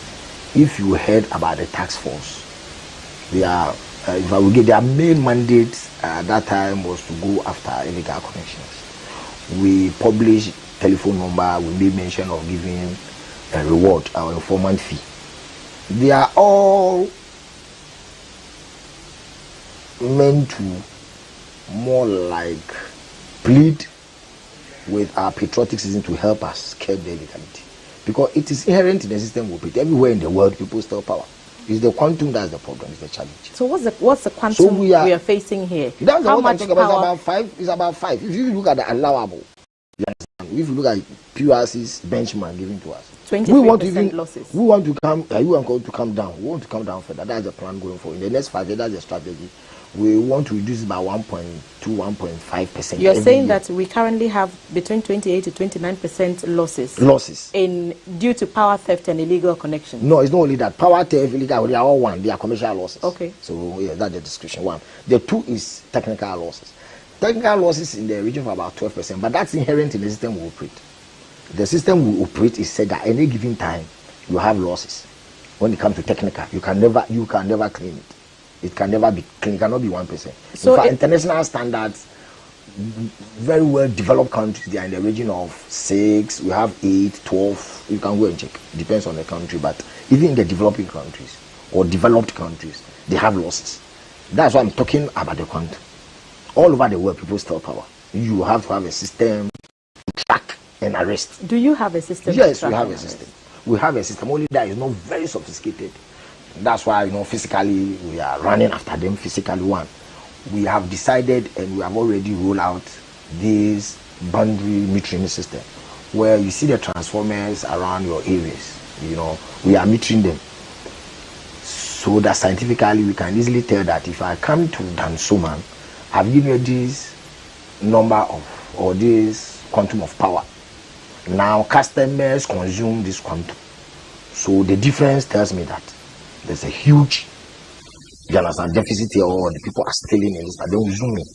Currently, because we have not finished the project, it's only few areas we are able to do. We've brought in meters that can tell us if you are tampering with the meter. And that's where we are going. The world is evolving, technology is improving, and the old ones, when we withdraw and we are going for new ones and we are signing new contracts, we go for more sophisticated, so that there will be meter management system or a compliant, more of the current system platform that we have developed compliant.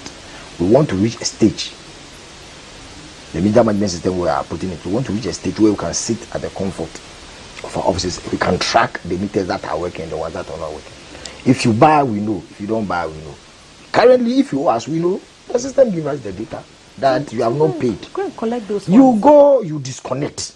You see the problem we are talking about. You disconnect, what next? Please, can you tell me what next? I come and disconnect you. You say I don't have money. Then I need to pay a reconnection fee, and then get the service restored. The person is not prepared to pay. You say I don't have. What do we do next? I just want to ask you a question. So okay. Let's go to court. It's a civil case. Let's come to the issue of prepaid meters. We were fed an idealistic story about prepaid meters helping us to for the power that we have consumed without waiting for the bills to pile up, because then you pay as you consume. And this seems to have gone down well. But getting the meters in the first place, prepaid or not, it's almost I'm trying to be, because the ACD workers at Insawam, they are all my friends. Good morning. So they will come after you. Getting the meters are problematic, and yet we hear stories, maybe you can confirm or deny, of meters being kept at some place. I can mention a few off camera so that and nothing is happening. At the mercy of the weather, these meters are not being used, and it's so difficult to get your hands on a meter. People have waited and queued months for them to get meters. So if I feel a desperation to get power, the temptation to talk to my neighbor, who is a good friend, to help me until the official help arrives is high. What's happening with the prepaid meters? I agree with ECG too. You see, we took the initiative. Are you aware? It's because of this issue about our sales and this issue about non-payment of bills. Then we went for this prepaid system because I can assure it's very good. It's paid upfront. you can easily monitor because it's more like a sophisticated form for checking the legalities and so on and so forth. So we took the initiative. It's not as if. So what happened? We are at the situation I just mentioned of funds. My sister, we have to go and buy. It's very expensive. We don't give it out on commercial basis. So it's subsidized. People pay for these meetings. Yes, I agree, but you have to have them first in store. You have to have them everywhere, fully tested, ready to be deployed before you can go and take the money. Now you come, then we take the money. So are prepaid meters for sale? No, the meters are not for sale per se. When we say sale, means that it is mine, my personal property. It's not your personal. Okay. It's not. But you're supposed to pay but a you certain pay, fee. yes, a token. You pay a certain. How much is this token? Maintenance. One face meter is what's the token for a face? It's not a face. The meter we are talking about, but there's one face and there's 3 face or something. Yeah, I think 1,700 Ghana. Yes. For the meter. Yes, for maintenance. So what thing? People are paying 3,000. Oh, I haven't said people are not paying, but you are not paying officially to GCG. You are using a middleman, all because of the non-availability of the meters on time, which I agree, and that is why we are pleading for this tariff. For the 148 on your service charge. Because we have to close the gap, the big gap, in terms of our operational. Make some money, improve our books, go for loan. So then, because we are still on the prepaid issue, why not give the state-owned institutions and the ministries and the companies who are owing you huge sums of money prepaid meters? If they don't buy power, they don't get power. You see, don't create an impression that those big companies will be angry with me that they are owing. They are paying. Sometimes we schedule the debt. GBC too is paying. I'm just saying, even if I put our matter on the table, I'm saying that is it possible to put ministries and that because the impression in people's minds is the bigger companies are owing bigger monies. No. And so why are you chasing the little they are paying. domestic they are users? They are very. Are you willing to consider putting some of these state-owned institutions maybe on prepaid meters? Some of them are on prepaid meters. Okay. Some of them. Some of the institutions are very sensitive institutions. If you care to know, if you talk about Kulibu, the flats and give them a prepaid because that's domestic. If you come to the hospital surgery, itself, you know what I'm talking about. Go to the last time we tried or we put all. So start with non-essential service. We are doing that, and that's why we are going after the state-owned institutions, and they know we have agreed on terms. We are moving after them. But you see, immediately you sign any agreement like GBC you use, for example. What it means is that the company will be consuming. It's not as if you have disconnected the company. So he's paying a debt already. And there's a current one bill that is burning up.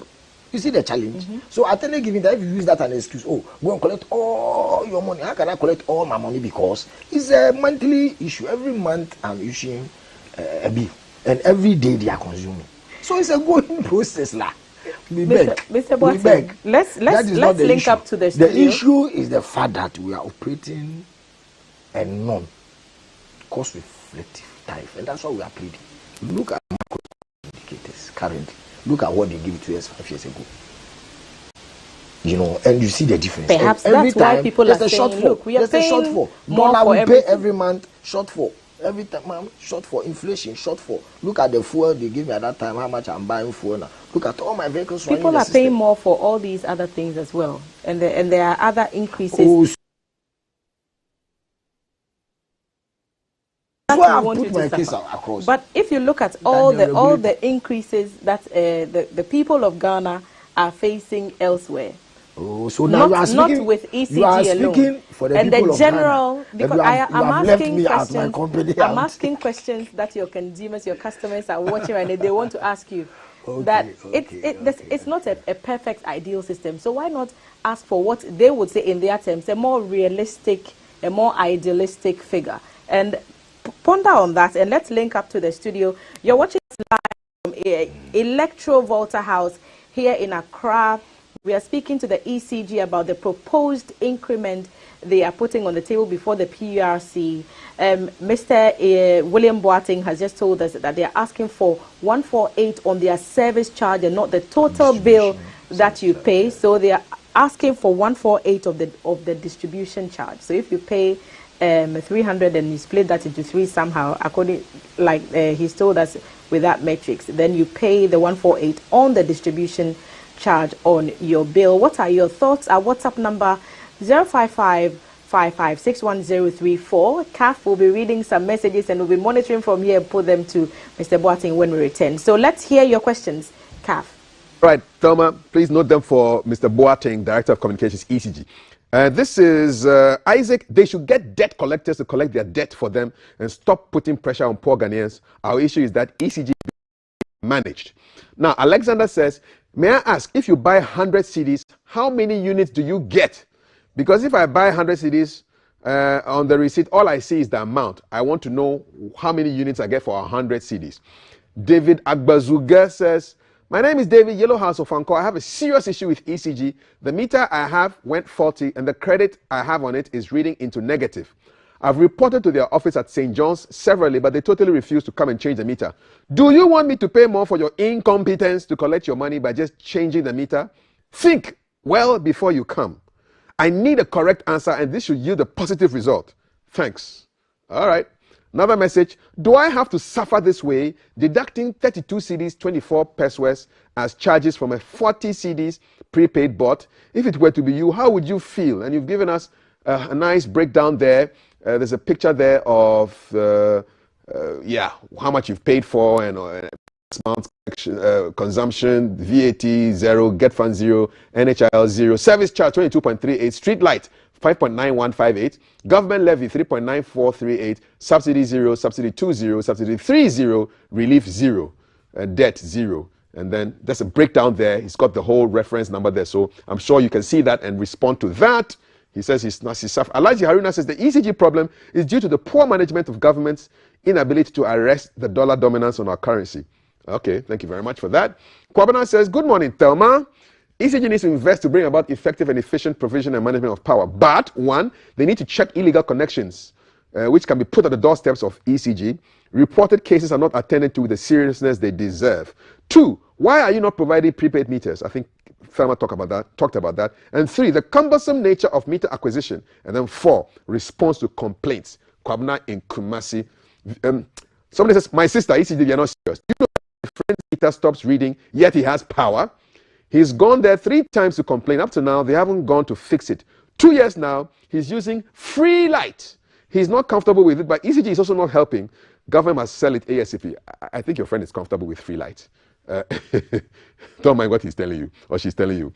Okay, Format says, I'm very angry right now. They are paying light bills, but they are not more than those who buy prepaid. And if prepaid, you don't buy, you can't get light. So why? He wants to know about lights. Please, he has to be answering all the questions because Ghanaians want to understand why ECG is the company that has to generate profits for the country. Now, they are charging us how? We generate our own power. So how come? From Badema God's Way, Format, ECO of Volta Classic Models Awards. All right. Kindly asking why I have to pay for electricity to be extended to my house. I pay for my poles, cables, and meter just to get electricity to my new house. Why does ECG want me to pay more? Let's privatize all the utility companies, period. And then this is from people who live at Kaswa Amanfro. So the claim is that they want to know, first of all, who is entitled to sell meters, because according to the person who spoke to me, thousands of meters have been sold to people at Kaswa Amanfro, connected, and people are not paying electricity bills. So that is the issue specifically to Kaswa Amanfro, and would like to have Mr. Boateng answer all these questions. These are just a couple more, briefly. We have a problem with the app on weekends. If you buy through the app, it doesn't go through. So the app, the ECG app. Another one, I paid for single phase in December 2021 up till now. I've not been given the meter. Several follow-ups, futile. Document says I should be connected in 3 days if I paid for the meter. It's 5 months now. Can I send it to court? We need to know the area, okay?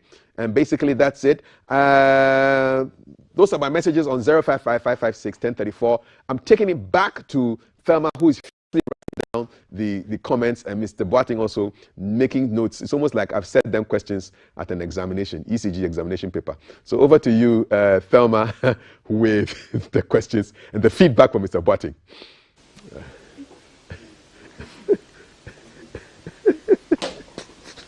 Right. Okay. Thank you, CAF. Thank you, studio for those questions. I tried to write a number of them down as quickly as I can, and Mr. Boateng is still here to answer them. He is the Director of Communications of the ECG, and I'm going to go through the ones that I did manage to write down. Mr. Boateng, so your customers are watching you and they have a few concerns. They are saying that your response time to complaints leaves much to be desired, and that when they have problems and they approach your officers for help, it takes a long time. Sometimes help doesn't come. Someone made the point that they had a problem with their meter. It stopped reading. He has reported it to ECG, and ECG managed to the meter is not reading, yet he's connected to the electricity, so he's been enjoying. Wow. He is not happy that it's happened that way, but he says he's called your people a number of times and help has not arrived, so he uses it for free.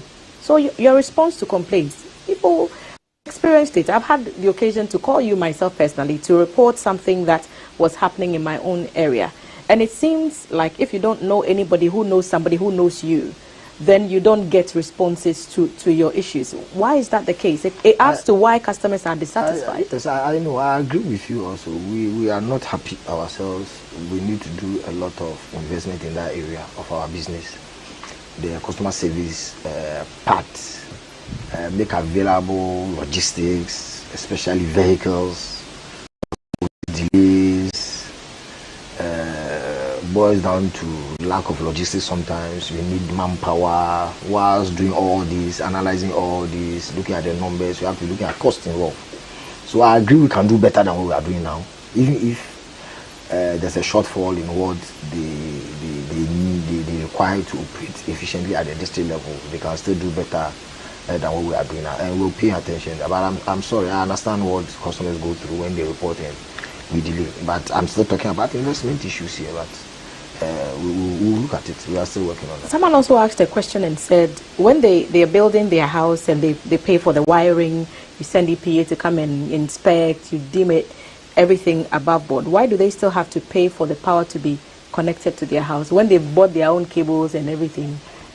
It depends on what the person requested. We are requested for. We have capital contribution. Especially when we have to consult our.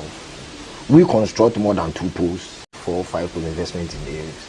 But it's when you are coming in and we give you a quotation. People pay for the poles that they put in front of their houses. Yeah, we have what we call the contribution. You have to contribute to the structure of the system because it's not a pass-through cost in the tariff. You see, whatever we are doing, we have to find a way of recouping whatever we are doing, our operational cost. Mm-hmm. Now, what we decided or what is we are operating with now, we approved that you have to give us a contribution. Mm-hmm. What it means, or what at the end of the day it means, is that immediately you give us that contribution by paying for the pole. You don't come in again. It's only 1 pole extension. I've heard that when you pay for the pole, you sort of own it for lack of a better word. You own it for 24 hours, and then after 24 hours, you own it. But you see, what you have done or what you have done to the system is that, in fact, I don't remember. I stayed in Down so 40 years, 50 years. Nobody has paid a single dime. Replacement of meters, improvement of the system, the changing of the cables. People are charging monies to replace meters, even faulty ones. No. For people. No. So that's the feedback we are getting. So there's an issue about Kaswamam from where meters, we are being told from one of the people who's watching us, have been sent to homes and yet they are not paying any bills. So perhaps you should send your team there to look into those allegations, because we can't independently. There's a team working on shared meters, team working on customers that are not paying bills because the system informs us. And but because of the numbers, then there's widespread of communities that we are talking about, and the fact that places are locked up, they come and it's locked, you can't jump the wall, you have to still wait, come another time, but we are tracking them. Someone complained about the ECG app and the fact that it doesn't work sometimes. They mentioned weekends. It's true. Mine has never worked. I still have to go to the point of sale to top up my meter because my app has never worked. I don't know whether, but has it worked before? Nope. No, it depends on the meter you are using. Some of the meters are prepaid, but they are not smart. The meter was changed into a smart meter, and it has still never worked. Well, really, let's see. But we had a challenge a few weeks ago, and this is internet dependent, sort of. So anytime that there's a drop, then we are having this type of. Mr. Boasing, we are wrapping up so that you can return to your other important. But we are working on that particular. We have fiber optic. Okay. We have fiber optic. Yes, system. It relies on internet, and immediately we are able to connect the fiber optic on our district offices, and we are certain that we are going to have an improved service when it comes to this power. So before we leave, perhaps one last shot. What should we pay? This 148 that you're asking for, what assurances are there that this time, because we've heard it before, pay us this amount and the situation will improve? And some would say that it hasn't, some would say it has. But why should we take your word for it this time, that if you do get the figure you're asking for, or something within reason between when it comes to the decision between you and the PURC, that the system would actually change and things would get better? Oh, but okay, all right. I understand where we are coming from, but I see the track record is there, and I'm saying that in the last 2 years, last year, power supply was very stable. Beginning of the year, it was very stable until recently that we announced of the major improvement works, and they are ongoing between GRICO and GCG, and that's where we started seeing those interruptions. I've also just made mention of the fact that the rains came in early this year. With his attendant install. So the problem, how do I put it, is such that immediately we tie the hotspots within the network, power will be stable. Immediately GRICO complete the project, we are good to go, and you see a massive improvement in the stability of power supply. But we should pay the have also made mention of the fact that if even you take only the macroeconomic variables, they are bad for us. They are bad. If you look at the exchange rate, they give us 5.2. Today we are changing at 7.8. So every month there's a deficit of 70 million Ghana cedis every month that we have to bear. And so you can understand where we're coming from. Look at inflation now. How much were we as a company operating on the ground buying fuel to power our vehicles, to give you good services, and look at how much we are paying now. In fact, if you want to look at transport at 50%, so you are speaking for the ordinary man. I'm also suffering because I have workers 6,000 and over. They have to be paid. They also buy from the same market. Also paying from within the same market. We are pleading. So ECG workers pay electricity? Yes, we all because pay. there are perceptions. Oh, please remove them. Take away that perception. Thank you so much. We are pleading. We are submitted to PURC. Let us get angry. Let us not be. Don't eat ourselves about this. Let's take our time. We are just joined. Trying to put our case across. We submitted to PURC, who is the regulator. We expect them to do the right thing for all of us. I'm sure for all of us, both our consumers and for we. I'm sure we'll have another occasion to come back. Perhaps when you finalize on these proposals, we may have another opportunity to sit with you again. Thank you for inviting us into your office, and we appreciate your time. We've been doing this with the Director of Communications of the Electricity Company of Ghana. They are proposing a 148% increase in the distribution charge of your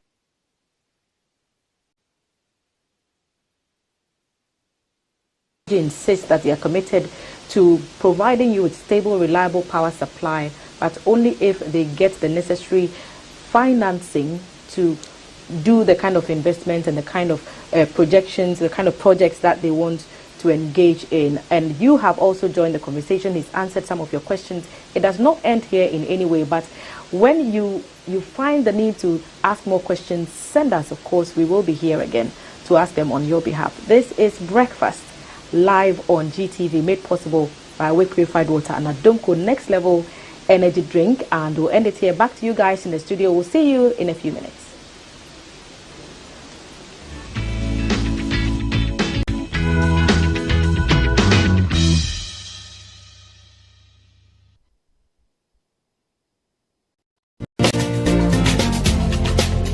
Hello and welcome to the Real Travel Show.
way up, way down, way up, all day, yeah.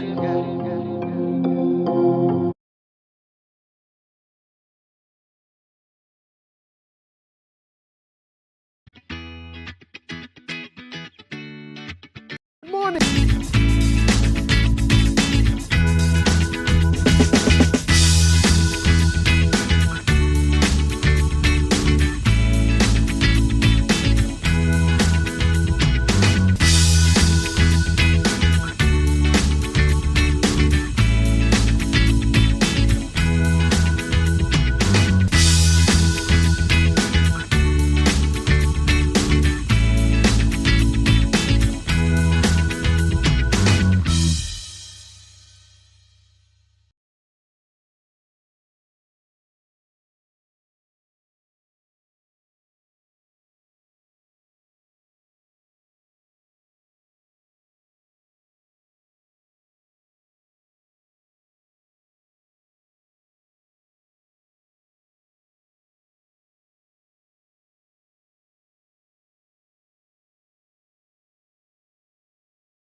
Me and Monty and I'ma be the bomb right there. My girl.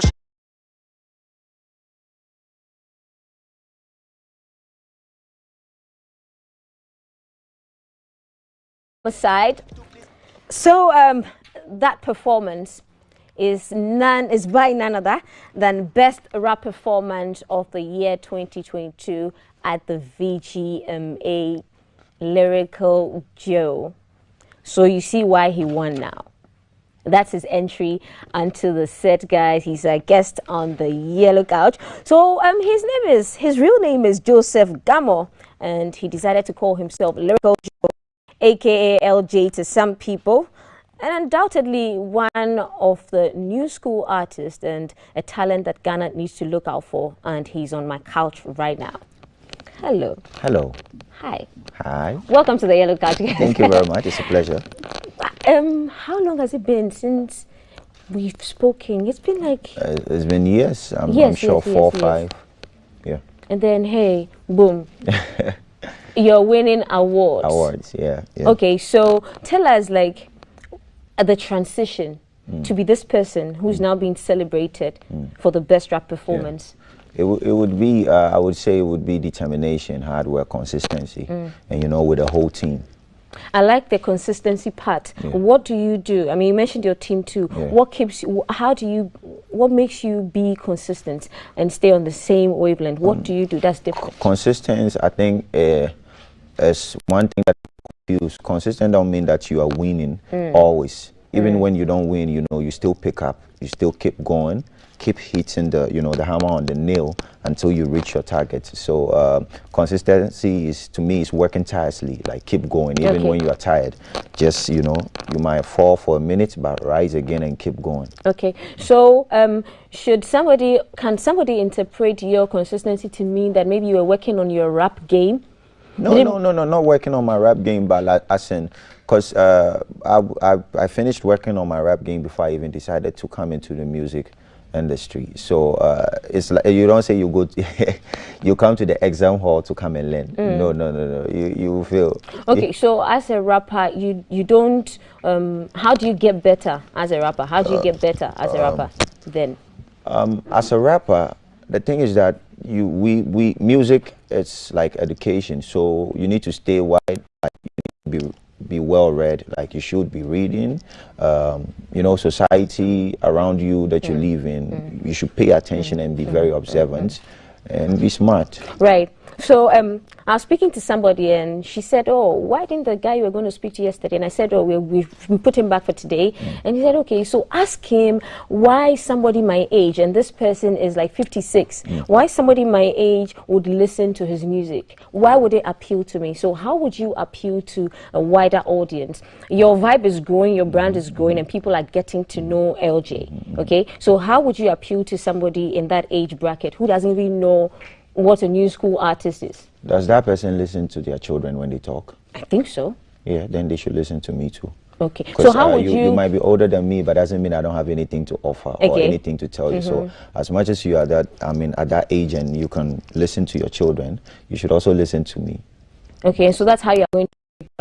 Yeah, that's how I'm going to break that. So what kind of music are you... Okay, so assuming you're going to make music for somebody in that age bracket. In that age bracket, I have songs that appeals to people in that age bracket. Really? I have songs like Bill Gates. I have songs like Goodness and Mercy.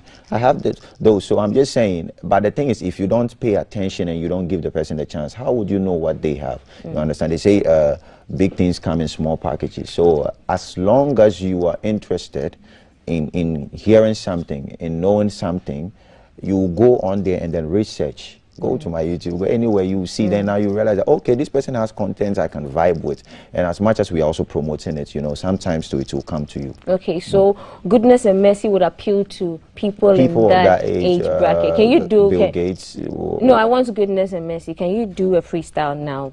Is it possible? Yeah, I can. I say, man run, come, man run, go. Name one thing God can do. Help family with health and food. Ball, you go get your goal, I say. Let no man take away your joy from you. Run away from them friends when no get good mind for you. Yes, unkwa. Even way take we come this far. You know, that vibe. Indeed, yes. I think I see why you got the award. How was it like when you went on stage? Yeah, it was amazing. This is my first nomination on the VGMA, and this is my first award too. So it was amazing, something new and, you know, unbelievable. But at the same time, I would say it's well deserved because this is what we work towards. Yeah. Okay. And then you won with the song 5th August, which happens to be your birthday as well. Yeah. Would you say the universe is in your favor? yeah, I would say God is in my favor. 5th August, that's a song that, something that I do every birthday of mine. I dedicated that particular day just to, you know, entertain the people, show them that I can rap as much as this is what I was born to do. So on this day of mine, I don't know what... That's the award on the screen. Yeah. I don't know what gift you have for me on my birthday, but this is my gift to you on my own birthday. So yeah, and I would say, so far the only rapper that has his birthday nominated and won award. Yeah. Dope. Still talking the VGMAs and the reason why you're here. Your award, there are people who say you do not deserve your award, and it sort of brewed some sort of beef with you and Amrado, another amazing artist, just to be nominated in that category. You're a winner already. Share your thoughts on what these people are saying. For those who say I don't deserve, I don't know. Probably their favorites did not take it, but also the other awards that I was nominated, I didn't win. I also thought I deserved to win, and I did not win. And I took it like that. So if this time I win, I've won. There's nothing else. Okay, so what started the beef on social media? The people said you didn't want to take pictures with Amrado. Amrado didn't want to take pictures. What was the whole thing? And you had to come back with a beef song because, yeah, you are the best rap performer of the year. No. Tell us about it. I mean, we do not understand. Some of us don't understand how these things work. It's not anything. You know, in the music, we have different genre of music, like songs. Right. And when it comes to rap is a very competitive thing. And rappers love to, you know, express themselves through, you know, what they do, through what they say and all that. So I would say it's just two rappers wanting to voice out their concern, and they are doing it through the music. So it's not anything too it's just, you know, a rapper saying this, another one also saying that, hey, look, this and that. So it's nothing, it's no big deal. No, it's no big deal. So what do you have to say to those who also say that this is just a media gimmick to get traffic to you too? To me, oh nah. Easy. So that's the thing. It's not a media gimmick to get traffic to me, because I've won an award. Why would I even need any other gimmick to get traffic to me? I already have the traffic, and that's why I'm telling you that it's just the game of rap. If you understand the game of rap, you know that rappers do this thing all the time. They, you know, they throw jabs, they throw subliminal jabs at each other, and it's totally normal. But people are, we are just feeding, the media is just feeding off this to make our headlines. So that's just what it's you people. No, I mean, I'm asking what everybody's asking, and I'm clarifying it. I'm not making any assumptions. I'm not putting it out there. Okay, let's talk about your lyrics, man. You write your own songs? Yeah, I do. Every single one of them? Every single one. Do you write for other people? I mean, if we are working in the studio, and it's been a couple of times that I needed to help others out, and it's fine. I'm happy to. People say that you're unapproachable when it comes to approaching you to get maybe your intake or something, or maybe even do a feature. Is it true that you are unapproachable to other people in the media space? No, I'm not unapproachable. The thing is that you just need to go through the right medium. You know that I'm under a label, a team. We are working. So if you need Lyrical Joe on a song, interview, any other place, all you need to do is to go onto social media, go to the label's account, talk to them, and bam, we're on. Okay, so VGMA, Best Rap Performance of the Year. You're everywhere. You've trended. You've been trending. What's next for you? What's next? Next for me, we had plans in the pipeline before the awards came in, and so there's no other thing I'm following than those plans, and that was to release my first single for the year, featuring Kelvin Boy, Win Win. Yes. And that's what is out now. And it's doing well. That's win-win. I was going to ask you a question about your hairstyle, but I'll hold on for that. There's a performance by you and Kelvin Boy behind the scenes, and so we're recording. Yeah, so we are going to pull that up now, and that's on our screens now.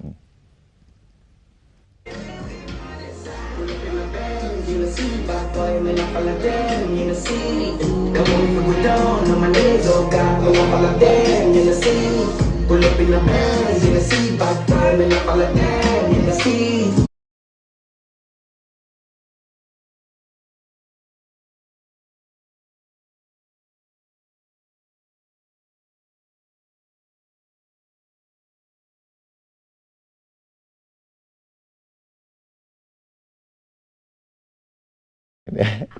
How was it like putting it together and working with Kelvin Boy? I mean, it was all with ease. I think I went to the studio once, and Master Gazi told me that he was working on something, you know, something new, and he played it to me, and he had the sample of how the chorus should go and everything on there.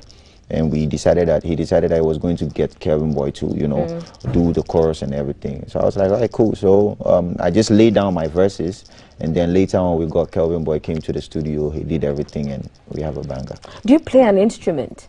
No, I don't. Okay, what inspires your fashion style? We keep zooming in to your hairstyle, and we are going to zoom in again. What inspires your fashion style? I would say I put the line on my head to show you that I got the headline. So that's just the headline that I would be making for the rest of my career. Yeah, that's just the headlines I'll be making for the rest of my career. Okay, but that's your hairstyle. Yeah, that's and then my for hairstyle. The rest of your fashion style, if you were to put a name to your fashion style, would you call yourself like a retro kind of person? How would you call your fashion style? I mean, I'm just the type that goes with the vibe. I would say goes with the vibe. The easy feeling goes with the vibe. And I'm mostly for events and stuff. I'm mostly inspired by First Tribe Africa. Amazing stuff. Are you looking to probably open your own clothing line? Because some people on Twitter sort of, I got the sense that they were looking for you to open that. Yeah. And that's something that we are in talks with. And are you also, I also hear that you're looking to make a proper gospel song and with a gospel artist. Is it true? Because that's why I asked about Goodness and Mercy. Goodness and Mercy. Oh, yes, okay, and it happened to be. So with me, I mean, I would always, if you listen to my EPs, my projects, my albums, I always have that one song that is almost like gospel because I appreciate God. And so the music industry is big, and I'm saying right now that like Ghana music is going straight up to the top. What do you think we can do to make it better? I would just say that our people, we should be open-minded to all different kind of things. They should give chance for new people, younger ones, new ones knocking on the door to come in. And because maybe we want to go to the Grammys and everything, but maybe all the artists you are seeing right now, there's not even one of them that is going to take us. But if we are backsliding that person, maybe he's behind the door somewhere. We keep pushing them down because of favoritism. I don't know when we are going to get there. So I would just say we should be open-minded and, you know, open industry as well, give chance to people to come in. Okay, so a lot of people look up to you as a role model. A lot of people in studio here, a lot of people are in here because of you. If you were to put it out today, say you were tweeting today to inspire the people who follow you, the young people who follow you, not necessarily creative persons, people who are just your fans, what would be the tweet you put out today? Two things. Trust in God and just keep doing what you're doing. That's what you're going to be tweeting if you were supposed to be tweeting today. Trust in God and just keep doing what you're going to be doing, because lots of people have different opinions and everyone will want you to go their direction, whatever you do, in whatever way. And if you're going to follow what people are telling you, it means you're going to lose your identity. So who created you? God. He has your original identity. So if you just keep doing what you're doing and trust in God, you're good. Amazing stuff. So when should we expect the video for Win Win? It's on the way, actually. It's something that is already almost ready. So it's on the way. So keeping our fingers crossed. Yes. Okay. So when do we look out for that project, the Lyrical Joe concert? And the new album that's coming up, an EP perhaps? I dropped an EP last year, so if anything is going to come next, it will be an album. But from now on, going forward, Lyrical Joe is mostly on collaborations. And I just dropped one, Win Win. So, any other thing that will drop again will be a collaboration. Until then, we are ready for the album or anything like that. Yeah. Right. Are you also an ambassador? No, I used to be a role you play. I used to be one, but not anymore. Okay. Not yet. But we are looking forward to something. Okay. Would you want to talk about it and the impact you made? I mean, I was, like I said, I used to be one, but not anymore. So I would want to leave it like that. But we are looking forward to something good. Right. Final words before we wrap up and where we find you on social media. Yeah, I would say, Charlie, great support in me. I thank you all, and I would say that keep supporting me and following me. We have new things and great things coming on the way. You can get at me on any social media platform. It's called Lyrical Joe, LYRICALJOE. Twitter, the same thing as _Lyrical Joe. Facebook, it's just Lyrical Joe. Get at me and let's get interactive. And that's it, guys. We spent our part of the breakfast table with the best rap performance of the year at the VGMS 2022, Lyrical Joe. And yes, so go and follow him, share his music. Win Win is out, and he says we should expect a video soon. And coming to birthdays, and today happens to be a special day. We had to save it to the end because this person happens to be a very private person, and she happens to share the same birthday with my aunt. My favorite aunt, Tanti, aka Sia, aka Tanti Wale. Happy birthday to you. And so my aunt and Thelma Taki share the same birthday. And T is a private person, and so yeah. And so today's T's birthday, guys. And so T, from everybody here, we're wishing you a day. And this is another one from Mr. Kafui Day to Mr. Odame. And this is a special one actually from CAF to Reverend Daniel Odame at the Medina Central Assemblies of God. And this is from another person called Lizen Ablo to the same person, Reverend Daniel Odame. Happy birthday. But hey, T, happy birthday. So come back into the studio for your birthday gifts. Bye, guys. Let me make this thing snappy.